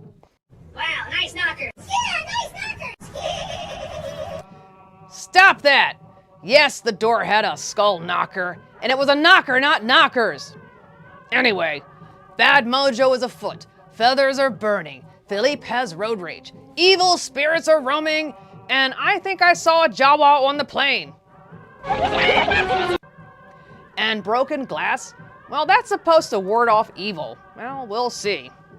Meow, meow, meow, meow, meow, meow, meow, meow, meow, meow, meow, meow, meow, meow, meow. Hey, Sally the Zombie Cheerleader here, and I hope you're taking good notes. Now, we talked about Michael Evans, but he's not the only actor worth noting in this film. Now, voodoo dolls, huge snakes, lots of skulls, and black candles would only be simple embellishments if it weren't for the incredible performance of Haitian actor Jean Durand. He takes command and gives real life to rituals seen in this film. His whispered enchantments eerily echo throughout the mansion at night. And Jean's talented dancing and gesturing lend credibility to the film's plot. Janae Michel and Zerona Clayton are the likable good cousins. Now, Janae Michel has had numerous movie credits ranging from Scream, Bacula, Scream to Claws, a TV series that aired back in 2021. Zerona Clayton is known for Views and Visions and was the executive producer of the Trumpet Awards for over 20 years. Oh yeah, we better get back so we don't miss the will reading. Meow.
May I help you, sir? Hey, man, don't be doing that, you know? Sneaking up on somebody. Knock you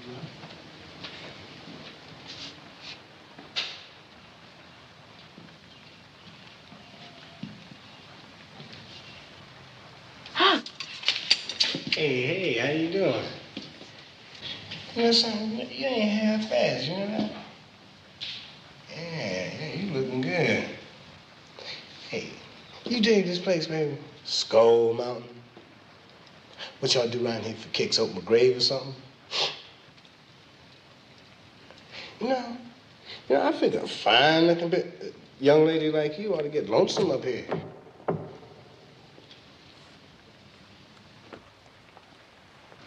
Hey, let me tell you something. You know, a man likes to see smiling faces around his house. You dig? You think about what I said, you hear?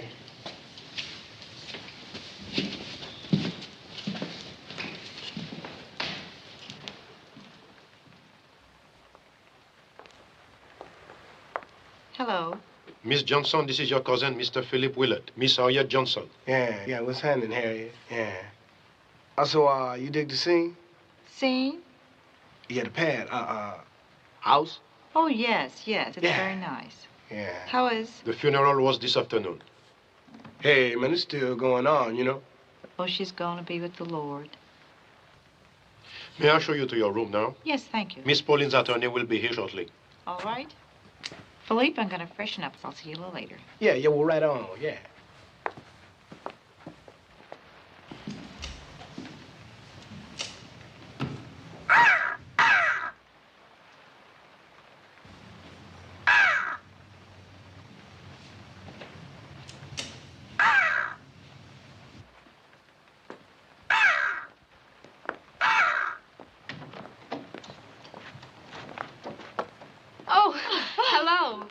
I'm Lorena Kristoff. I'm Harriet Johnson. Well, I guess we're related. I guess we are. My plane was a little late. I thought I'd go and freshen up a bit. Thomas, why don't you put her here next to me? I don't want nobody making a fuss over me or anything like that. It's Miss Pauline's bedroom. It's been kept locked now. Well, we'll have a chance to talk later, okay? All right. You hurry down. I shall.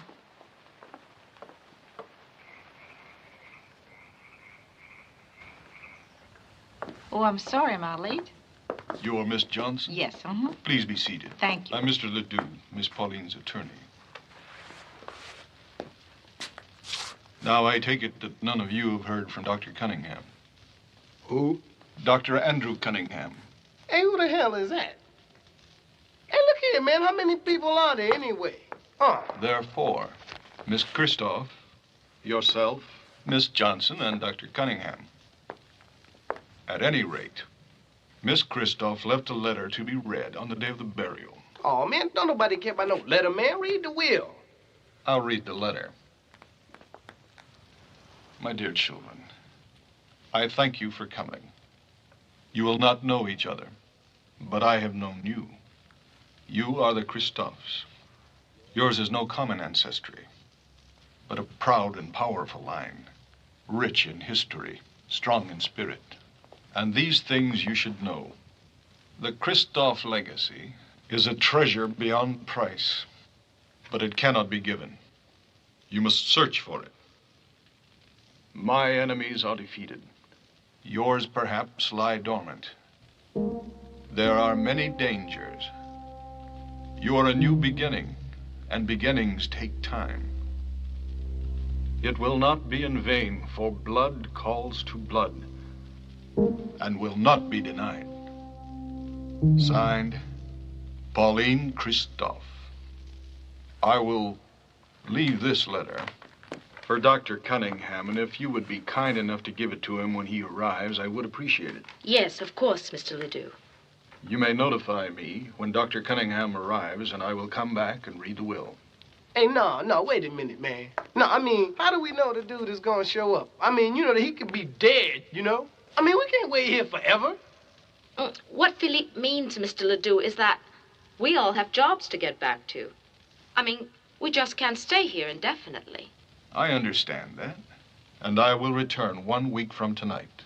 And if Dr. Cunningham is not here, then I will proceed to read the will, and we will conclude the matter. Good night. Good night.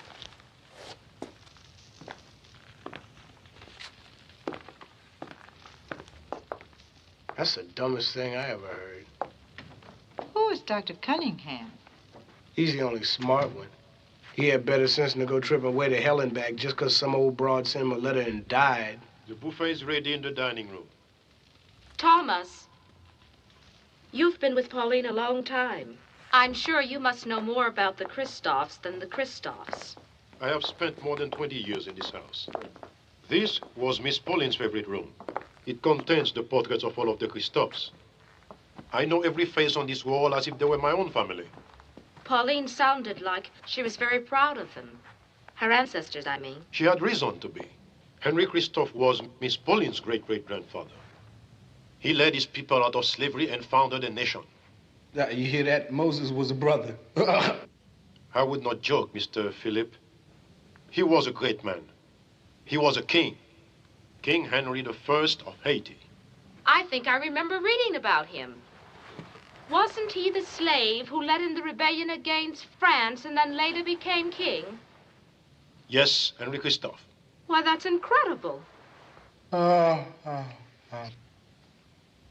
tell us about it, Thomas. Now, when the Loa Dambala possessed the slave... Loa? Spirit.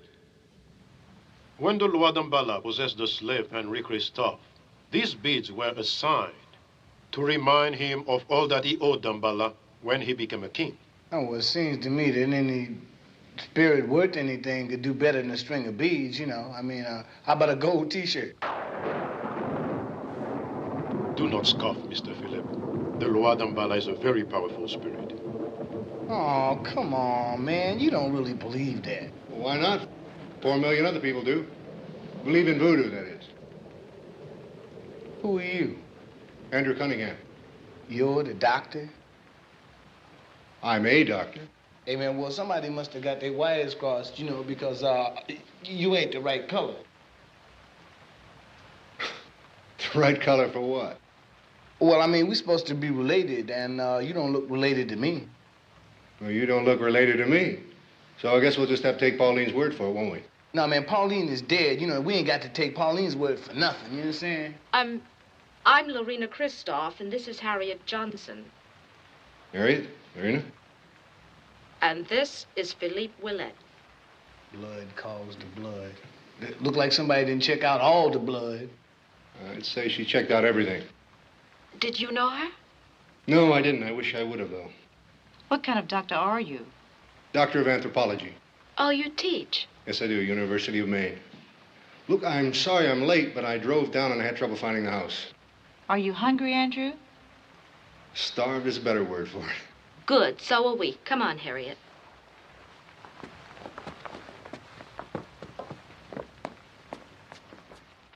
Bernie Casey is Dr. Black. You can't try that serum on a human. A monster he could not control had taken over his very soul. A screaming demon rages inside, turning him into Mr. Hyde. This is no nightmare, Doctor. You're real. Super strong, supernatural, and super bad. That's a cross between the abominable snowman and Willie the werewolf. Indestructible. Nothing can stop him. Not bombs, bullets, or bulldozers. No man alive could take that dive. But he's on his feet when he hits the street. Dr. Black and Mr. Hyde. His victim thinks she's tricked him, but she hasn't a prayer when he leaps through the air. Shot full of lead and he still ain't dead. In a moment, you look like me. Dr. Black and Mr. Hyde. Don't give him no sass or he'll kick your ass. Jump back, Jack, for your skull is cracked. The barflies are trying, but their bodies keep flying. The dude stood tall till his butt hit the wall. When the boys go rushing, Mr. Hyde starts crushing. The crowd is hushing as the blood comes gushing. Just stand there like rushing down that. There's a heel behind the wheel when Hyde takes his ride. No man can survive when he shifts into drive. It ain't no jive trying to stay alive. Silky won't revive from his final nosedive. Brother man, this situation is rapidly becoming insalubrious, meaning we're about to stomp a mud hole in your... From the first burst to the last blast, it's Dr. Black and Mr. Hyde, starring Bernie Casey, Rosalind Cash, Stu Gillum, directed by William Blackula Crane. Dr. Black and Mr. Hyde. Oh, hello there. I'm Count Gordon Duval, and I doing my homework. Why do I have homework? I signed up for Sally the Zombie Cheerleader School of Horror. And she is quite the taskmaster. Find out for yourself at your own risk. Oh, come on, you're kidding.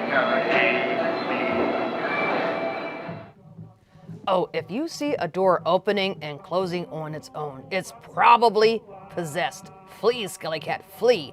Nothing good will come from a door opening and closing on its own. Oh, hey, Sally the Zombie Cheerleader here, and I hope you're enjoying House on Skull Mountain. So far, we have doors that like to move on their own. Stop that! Anyway, that doesn't count. A hooded stranger is freaking out the cousins, Thomas is terrifying Philippe, and apparently there's a honky in the woodpile. Well, the cousins come from a mighty descendant, but they face challenges now. And the movie is not really a horror movie. It's more like a supernatural thriller. It isn't bad, but it does live up to its PG rating. And that's today's PG rating, and not the 1974 PG. That was a lot scarier back then. The movie is about voodoo and evil, but it never really feels evil. It feels more like a creepy thriller mystery with voodoo. But if you're terrified by the sight of a snake or a skull or a snake in a skull, this movie is for you. Hey, Sally, we found someone who wants to play with you. Yeah, he's just dying to meet you. Stop that! Anyway, let's get back to House on Skull Mountain.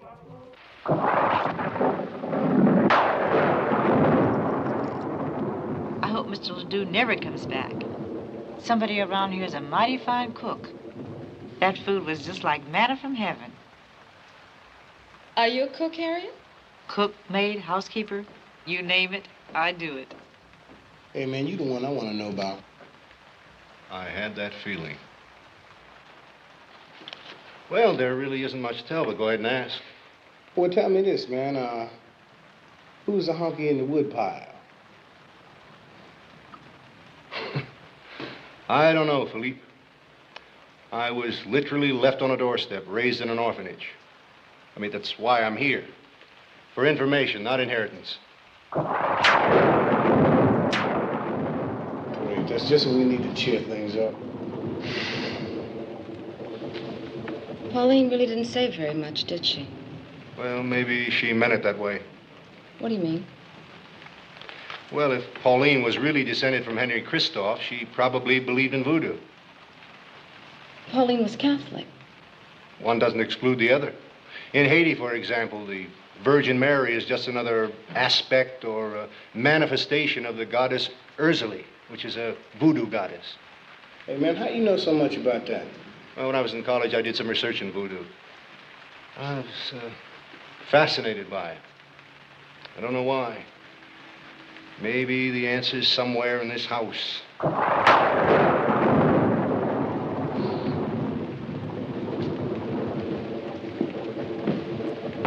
The generator is out again. You'd better keep some of these. Oh, thank you, Thomas. Well, this might be a good time to go to bed. I gotta find a room up there yet. Good idea. Yeah, we can always talk tomorrow.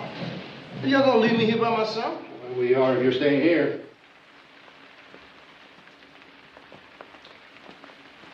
Well, it doesn't look like we'll be needing these candles.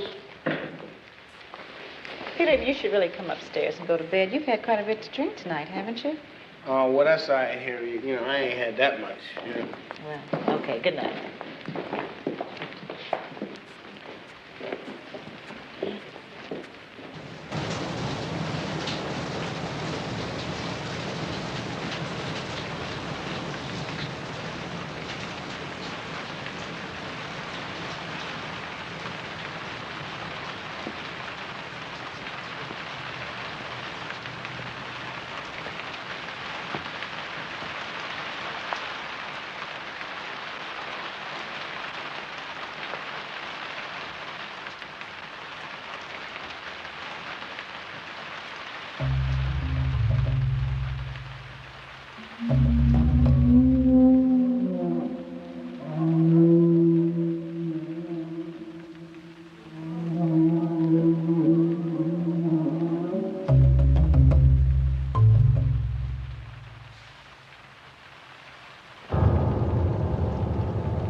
Hey, man, I done told you about that.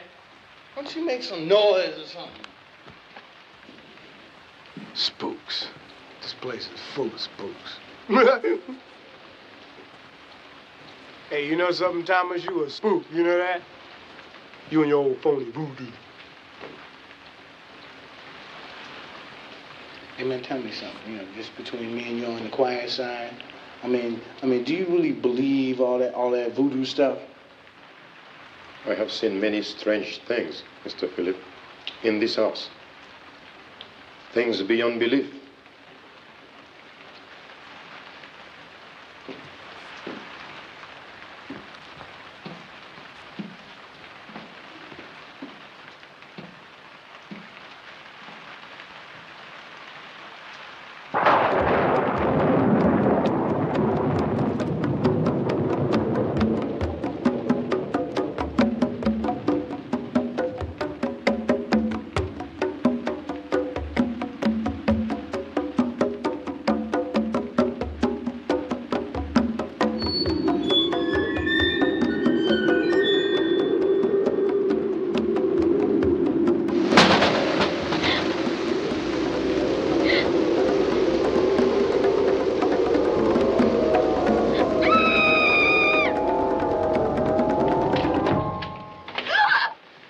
Hey, what's wrong with you?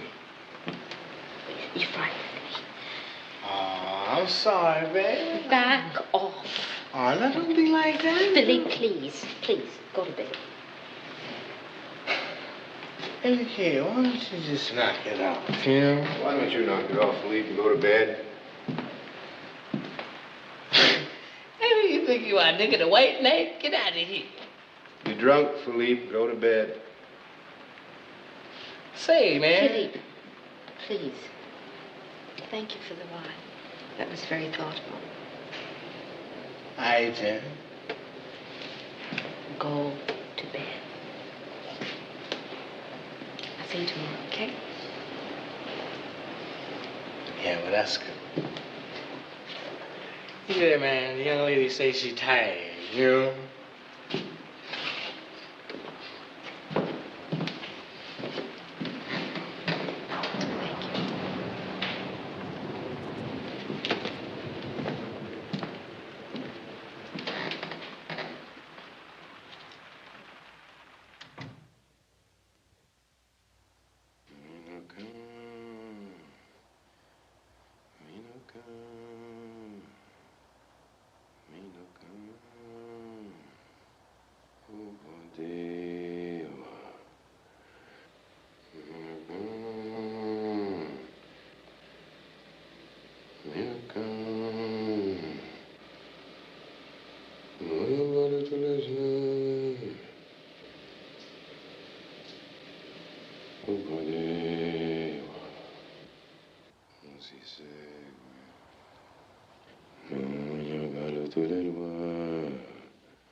Did you hear it?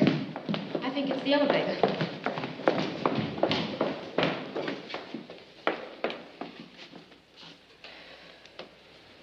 Something down there.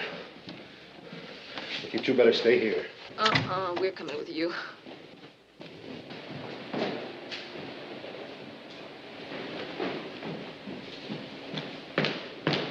I heard a scream.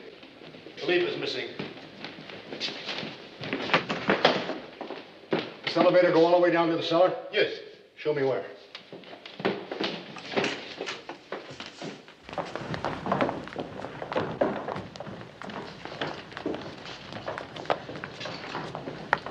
It's over there.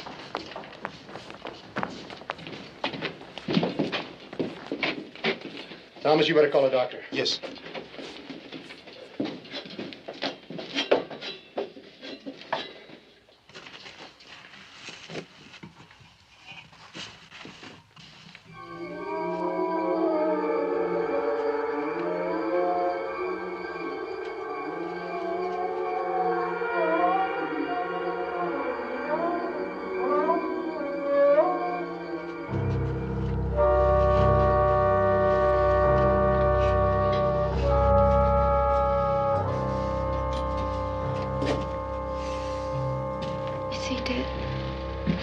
address.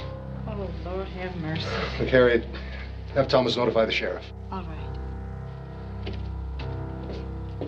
Let's go upstairs. Blood is red. Voodoo is blue. Sugar is sweet. Revenge is sweeter. I'm passing sentence. Meet Sugar Hill. No, please. Not a place, but a brand new face. My friends call me Sugar. The foxiest, Looking for anything special? sexiest, deadliest chick in town. The mob took Sugar's man away. And now she's gonna make them pay. I want them dead. With a voodoo priestess called Mama Matrace. I know what you can do, the power you possess. How strong is your hate? And Baron Samdi, too. My particular special. A drink that I'm famous for.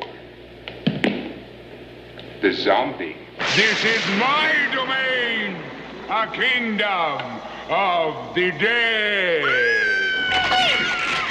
And an army of undead behind her. Each death has had something to do with voodoo ritual. There's nothing that Sugar can't do. Use it. The mob has never seen anything like Sugar Hill and her zombie hitmen.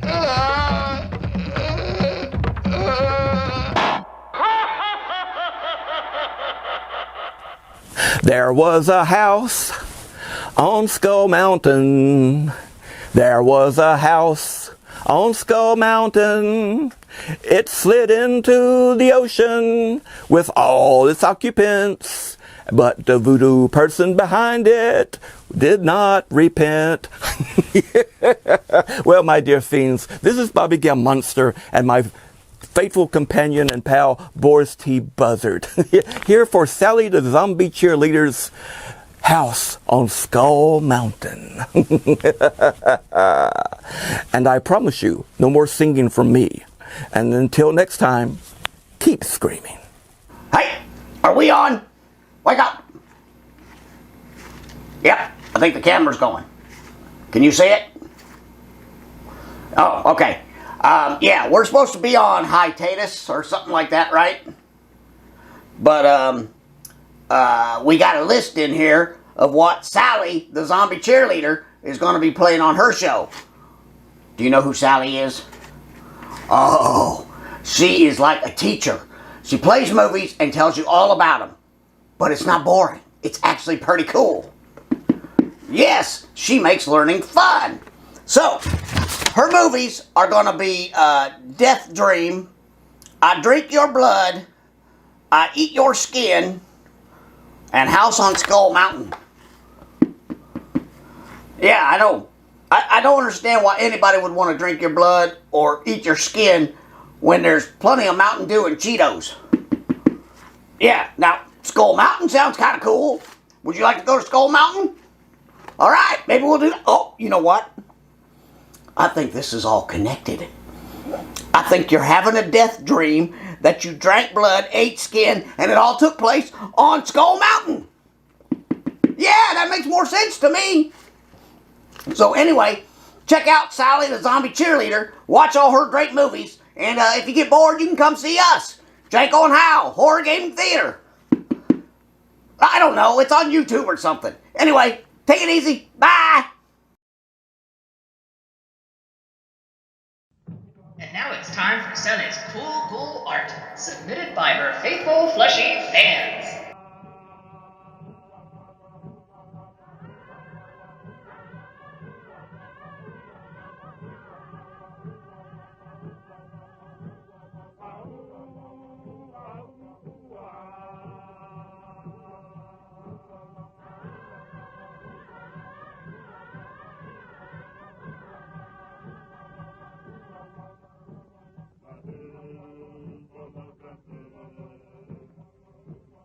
showed us how to get down to the basement. We found the body and we called you.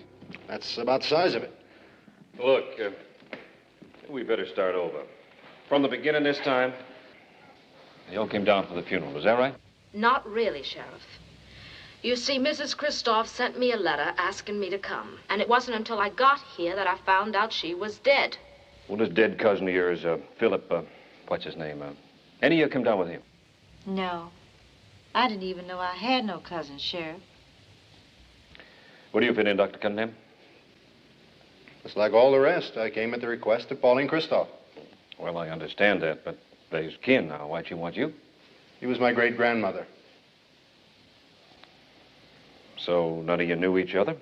Nobody knew she was dead till you all got here. Everybody knew the generator was out, so the elevator couldn't work. And nobody knows nothing. It's about the size of it. House was quiet. There wasn't a sound before the scream. Sheriff, Philippe had been drinking. Much? The bottle of wine was almost empty. Well, that's a possibility, of course.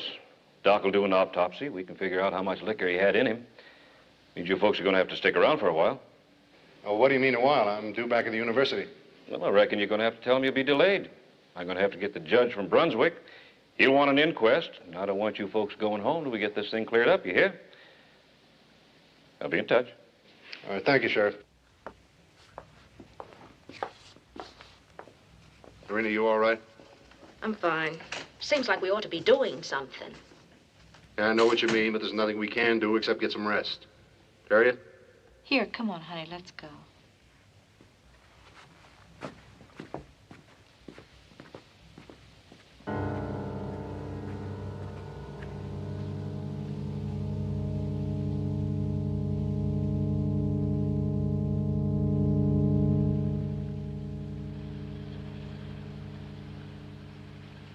You okay?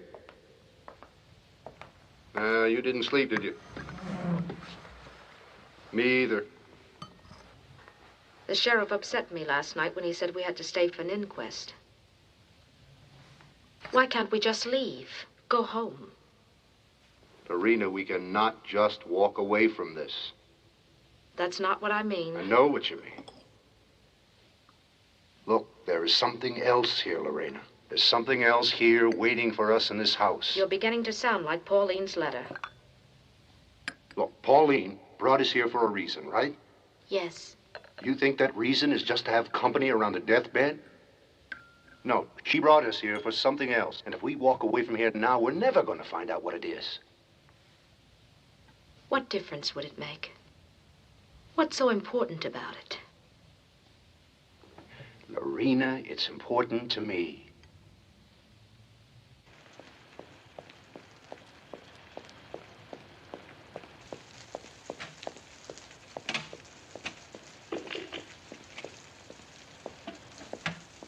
Toma, why is the sheriff sending for the judge? It's a formality. It doesn't mean anything. It means trouble. Outsiders coming in always mean trouble. And Miss Pauline's kin, they're outsiders. What are you trying to say, Louette? I seen the way you were looking at Miss Lorena. Like she was something special. Just 'cause she's pretty don't make her different. She's a Kristoff. So was Philippe. They'll be needing you at the house, Louette.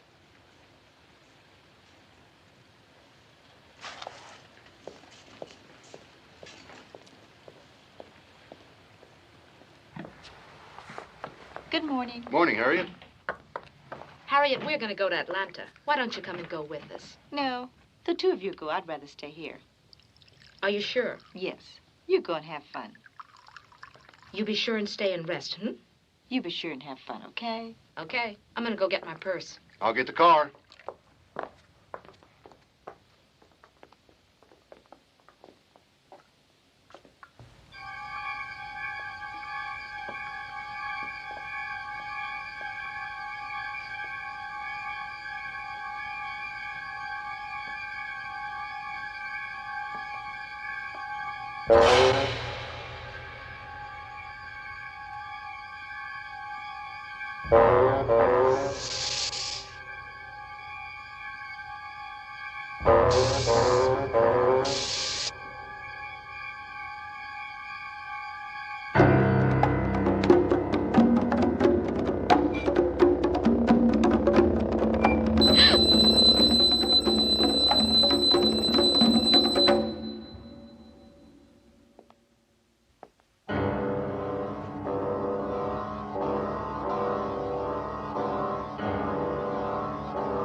the sun begins to rise with you.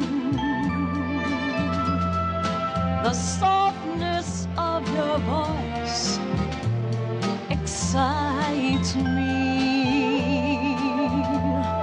With every breath I take, I know you. And love has gently come this morning. My life was empty dreams before you passed my way. I knew that you and I would somehow meet one day. The world is so alive with you. Your heart and mine are locked forever. Your eyes politely spoke so clearly as love has gently come this morning.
This was Abby.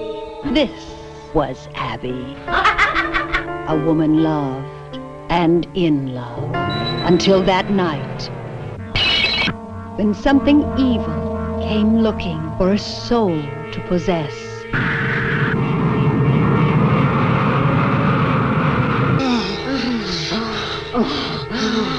I can't stop thinking about your husband. That creep. Forget him. Was this Abby? Now the fun starts. Grab her! Hold her! Hear me, demon.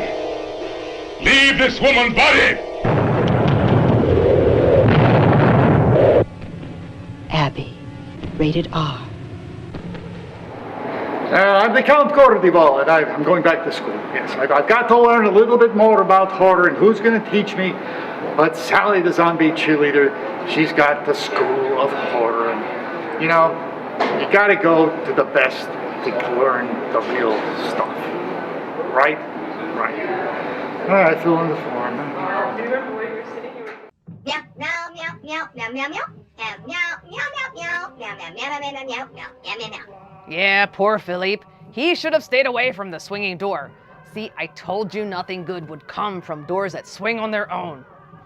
Yeah, I know, and it's now self-evident that Thomas is creating challenges for the family members. Oh hey, Sally the zombie cheerleader here, and boy, that hooded creature is getting around. Hey, stop that! Well, I don't know. Maybe they are Jawas, who knows? Now you're just being silly. Anyway, what's up with the Atlanta road trip? Andrew and Lorena are getting friendly around the musical instruments, and Thomas is plotting his next evil deed. Meow, meow, meow, meow, meow, meow, meow. Meow, meow, meow, meow, meow, meow. Now, there must have been something in the air in 1974 because this and House of Seven Corpses were released. They are a couple of cinematic twins with the same theme of occultism and haunted estates. Both films climax with the undead rising from the grave. Inside the House of Seven Corpses is buried the memory of madness. No. Paralyzed with fear, the visitors wait for the unknown. This way, please. From the shadows of the tomb, the dead are summoned to fulfill an ancient curse. And speaking of undead, Sally, we'd like to bury you in the backyard so we can leave class early. Yeah, I want to get out of here now. Stop that! You're not getting out anytime soon. Meow, meow, meow, meow. Meow, meow, meow, meow, meow, meow, meow, meow, meow. Again. Anyway, let's get back to House on Skull Mountain.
Is she all right?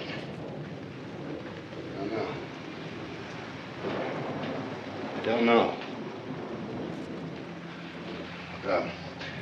Find Thomas. We've got to get her to a doctor right away. Okay.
Oh,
Oh, it's you.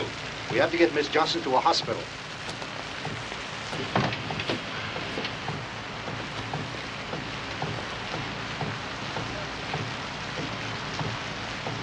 You better follow me over to the docks. Sorry, man. No.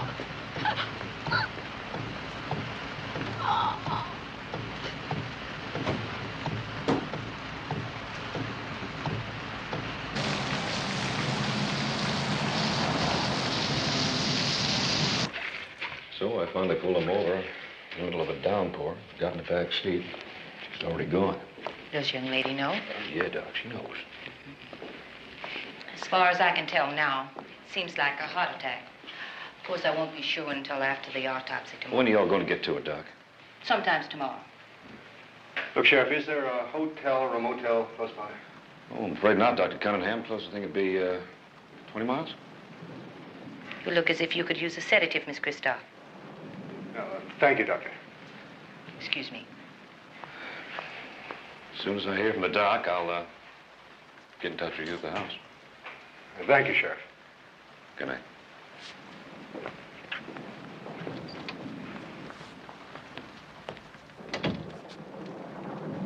Marina, you all right? No, you're not all right. I'm going to take you to a hotel. You can spend the night there. I'll bring your luggage in the morning. Why?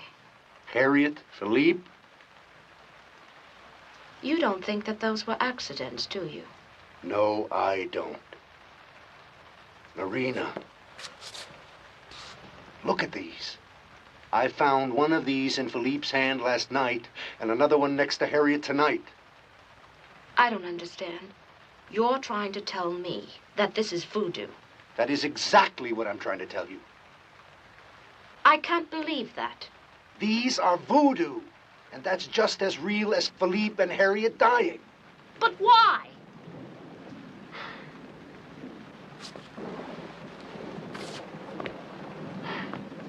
Wait a minute. You remember Pauline's letter? She said in that letter, what was it?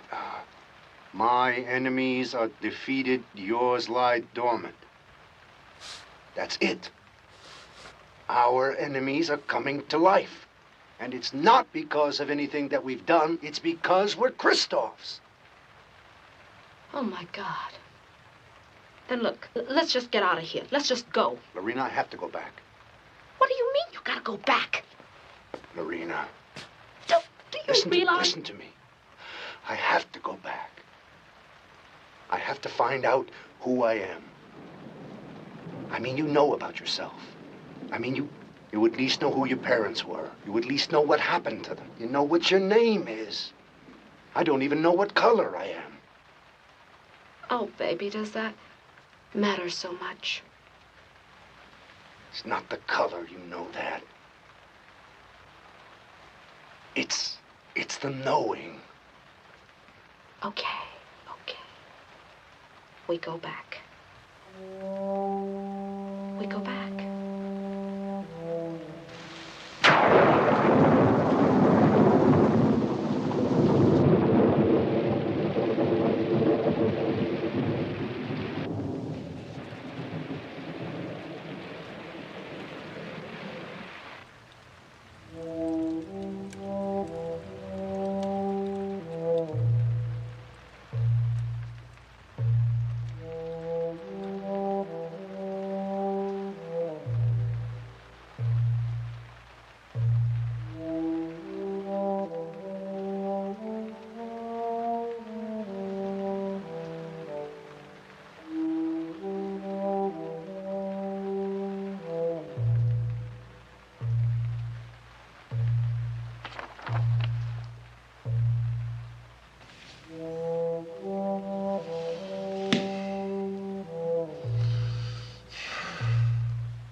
There is no phone ringing, damn it!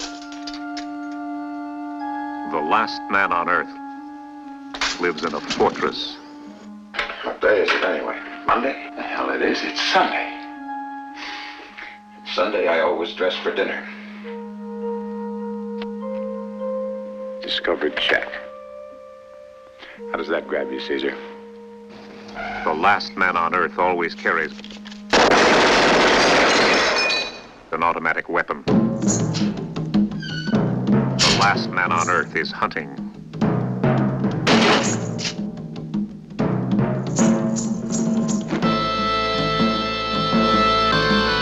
Because the last man on Earth is not alone.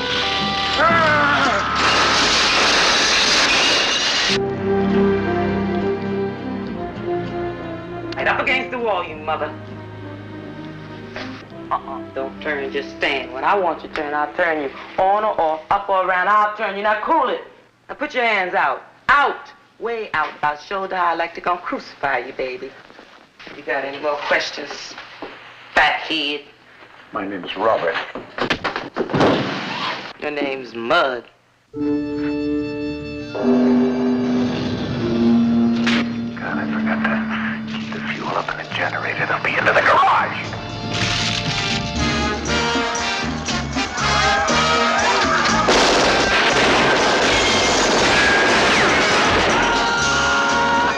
Is this not the place where all the dead were burned? Get the switches! Monster! Find the switches! Get those lights off! He's gone!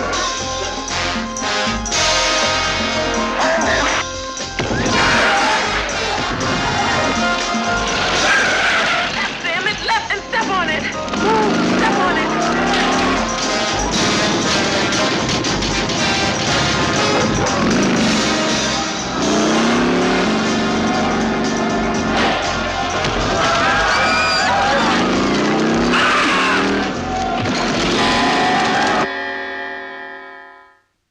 Yes, it is. Meow, meow, meow. No, yes, it is. Meow. You're wrong. Meow, meow, meow. Meow, meow, meow, meow, meow, meow, meow, meow, meow, meow, meow, meow, meow, meow, meow, meow. Meow, meow, meow, meow, meow, meow, meow, meow, meow, meow, meow, meow, meow, meow, meow, meow, and meow, meow, meow, and meow, meow, meow. It's because the movie had one of the first interracial kisses on film. Anyway, Sally the Zombie Cheerleader here, and I hope you are enjoying House on Skull Mountain. And yes, there will be a test after this show, so pay attention! Not if we bury you first. Hey, now that's been tried a few times, and I always return. Anyway, we are now down to 2 cousins, and I'm telling you, the swinging door is the key to the murder, or maybe it was touching the shrine, who knows? And the theme music, well, I'm getting a Man with a Golden Gun vibe. Now, obviously, we've seen something like this before, but not with a voodoo-themed plot. Now, this film, especially in the beginning scenes, has a definite House on Haunted Hill feel. I mean, it has skulls and skeletons, which, well... Meow, meow, meow, meow, meow, meow, meow, meow, meow, meow, meow, meow, meow, meow, meow, meow. Anyway, let's get back to House on Skull Mountain.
Louette.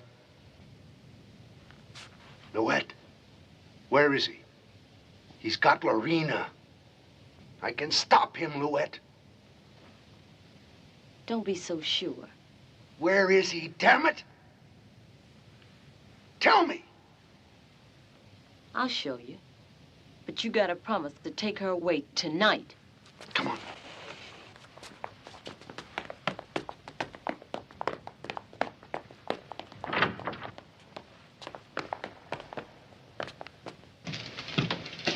There's a drawer at the bottom.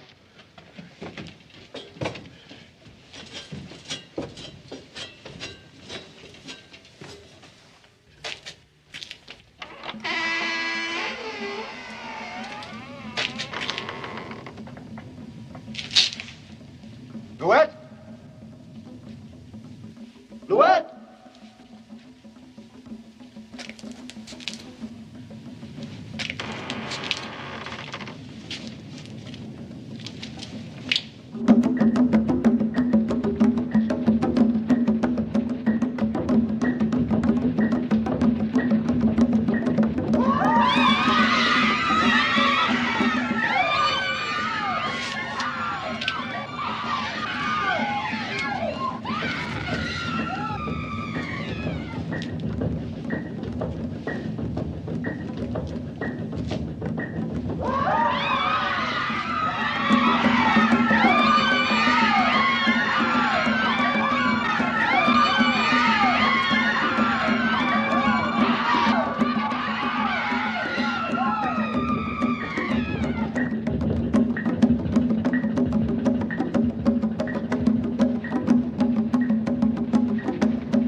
Yes, I'm Dolomite.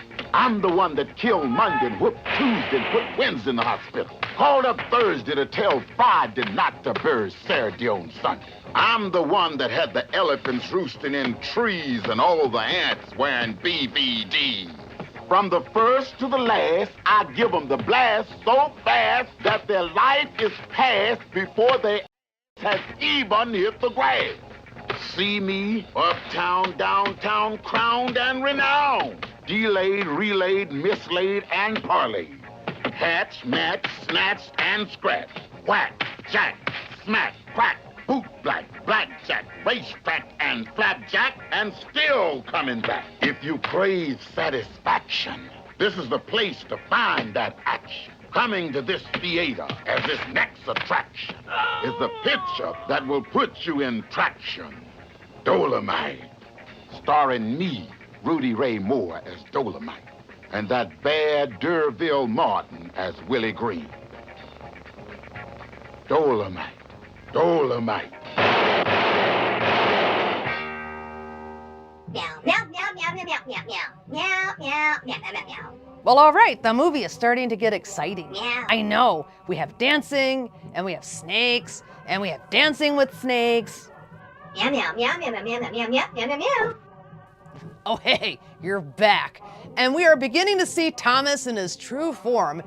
And I've seen this somewhere before.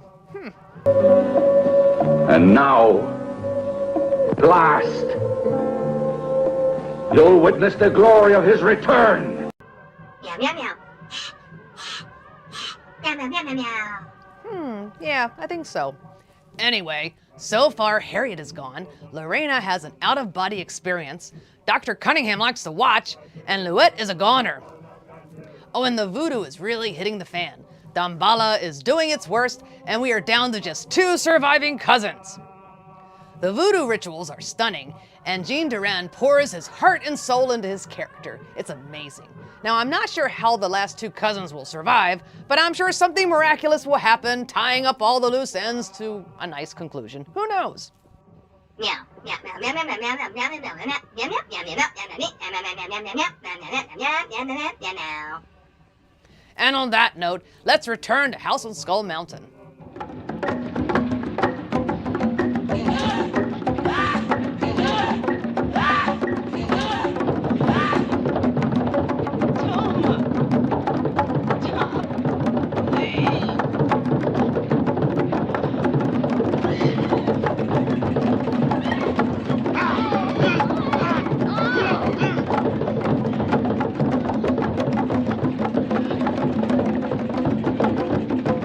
Stop!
she obeys none but me.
Lorena, wake up! You cannot wake her. She's mine. I have chosen her.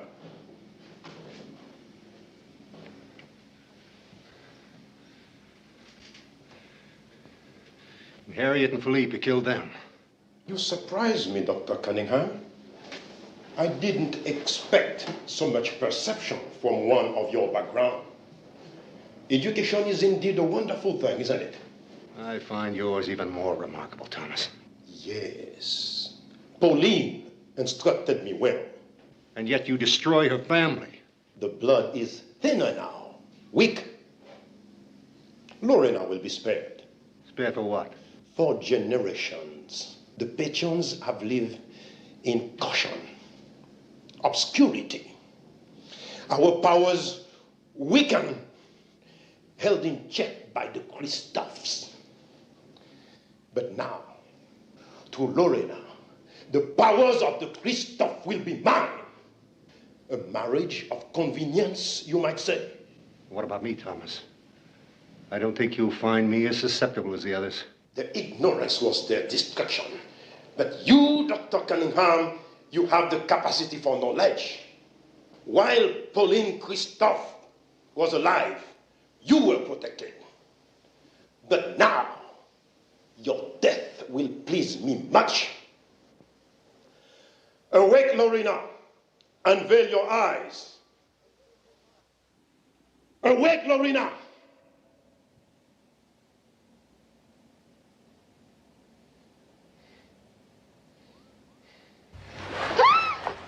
It's all right, Lorena, it's all right. I would have you witness my triumph.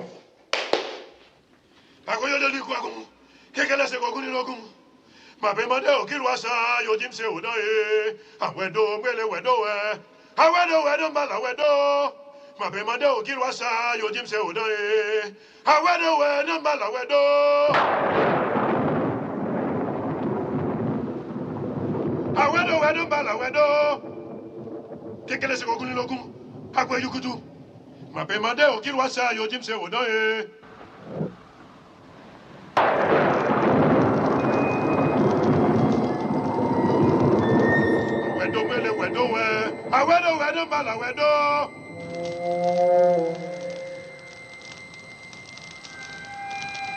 Arise, Pauline Christophe.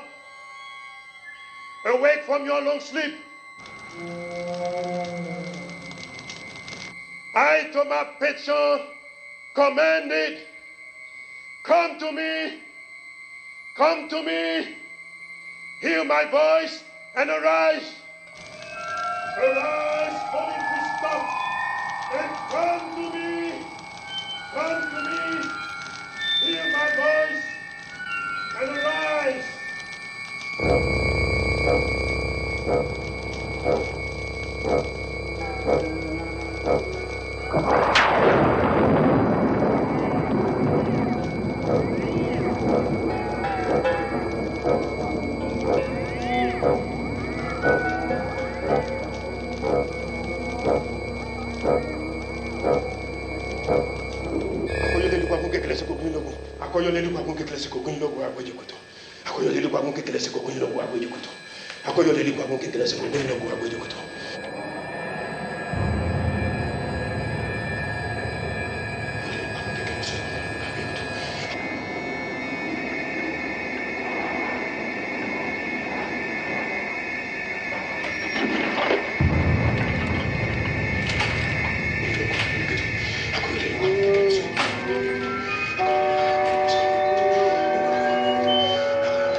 Pauline Christophe,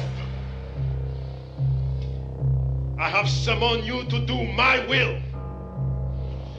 Look upon your descendant, the last of the Christophs. The girl is mine. I will not have you harm her. But the man, Pauline, your great-grandson, he is cursed. Touch him. Touch him, Pauline. Feel his warm flesh. I give him to you. Pauline, listen to me. Pauline! Goddess Urseli, I call upon you, mother of all. Restore this creature's soul. Pauline Christophe, you must obey me. I call upon you, Urseli. And you, Dambala, father of all Christophs, protect us! I, Thomas Pétion, by the power of Langland Sioux, command it. You must obey me.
So, you really are Christophe.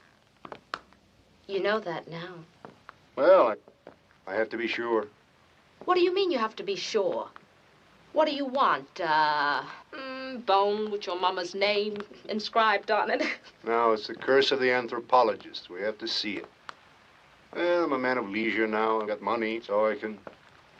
So you can what? Well, I can explore this house. Study it. There's some questions I'd like some answers to, like,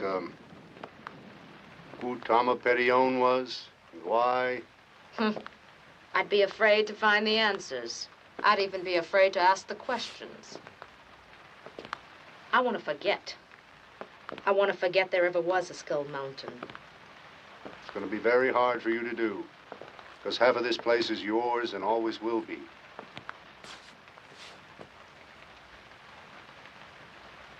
Just don't forget there's an Andrew Cunningham. I couldn't, even if I wanted to. Andrew, don't stay here alone. I'll worry about you. Stay with me? I can't. I understand.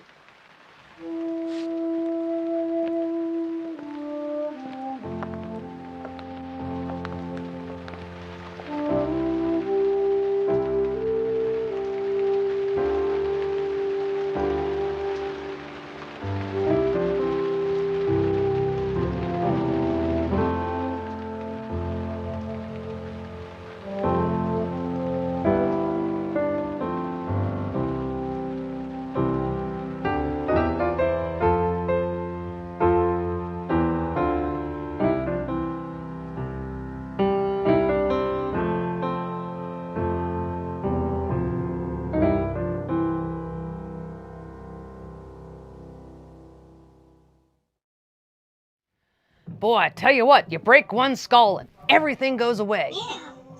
Hey, Sally, you got a skull we could borrow? We have an idea. Yeah! Would you stop that? That doesn't work on zombies. Anyway, I thought Pauline made a great zombie. She had the creepy zombie stares mastered, and she had bonus powers. And in my book, that makes for a cool zombie. Oh, and aside from being a cool zombie, she ends Thomas's tomfoolery, and Andrew and Lorena are safe again. Now, Lorena was the only smart fleshy in this film. When everything was over, Lorena's first thought was to get the hell off Skull Mountain. And all I could say is, good luck, Dr. Cunningham, in studying the mansion. So, takeaway lessons. If getting an inheritance involves spending a week at a creepy mansion, run now!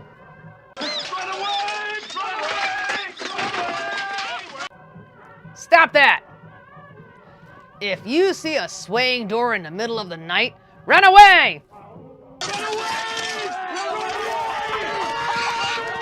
If you see a rain-soaked mansion atop a skull-carved mountain, complete with clouds and thunder, if during the will reading you are told your family comes from a long line of powerful voodoo worshippers and your life is now going to be challenged, yep. You know, I'm beginning to sound like a broken record. Well, you do look broken. Hey! Anyway, and last but not least, if you think a house cleansed of evil spirits is safe to live in, This house is clean. good luck, Dr. Cunningham. Anyway, class is over and it's time for you to leave. Until next time, this is Sally the Zombie Cheerleader and her School of Horror. Bye! Oh, and don't forget to turn in your test papers before you leave.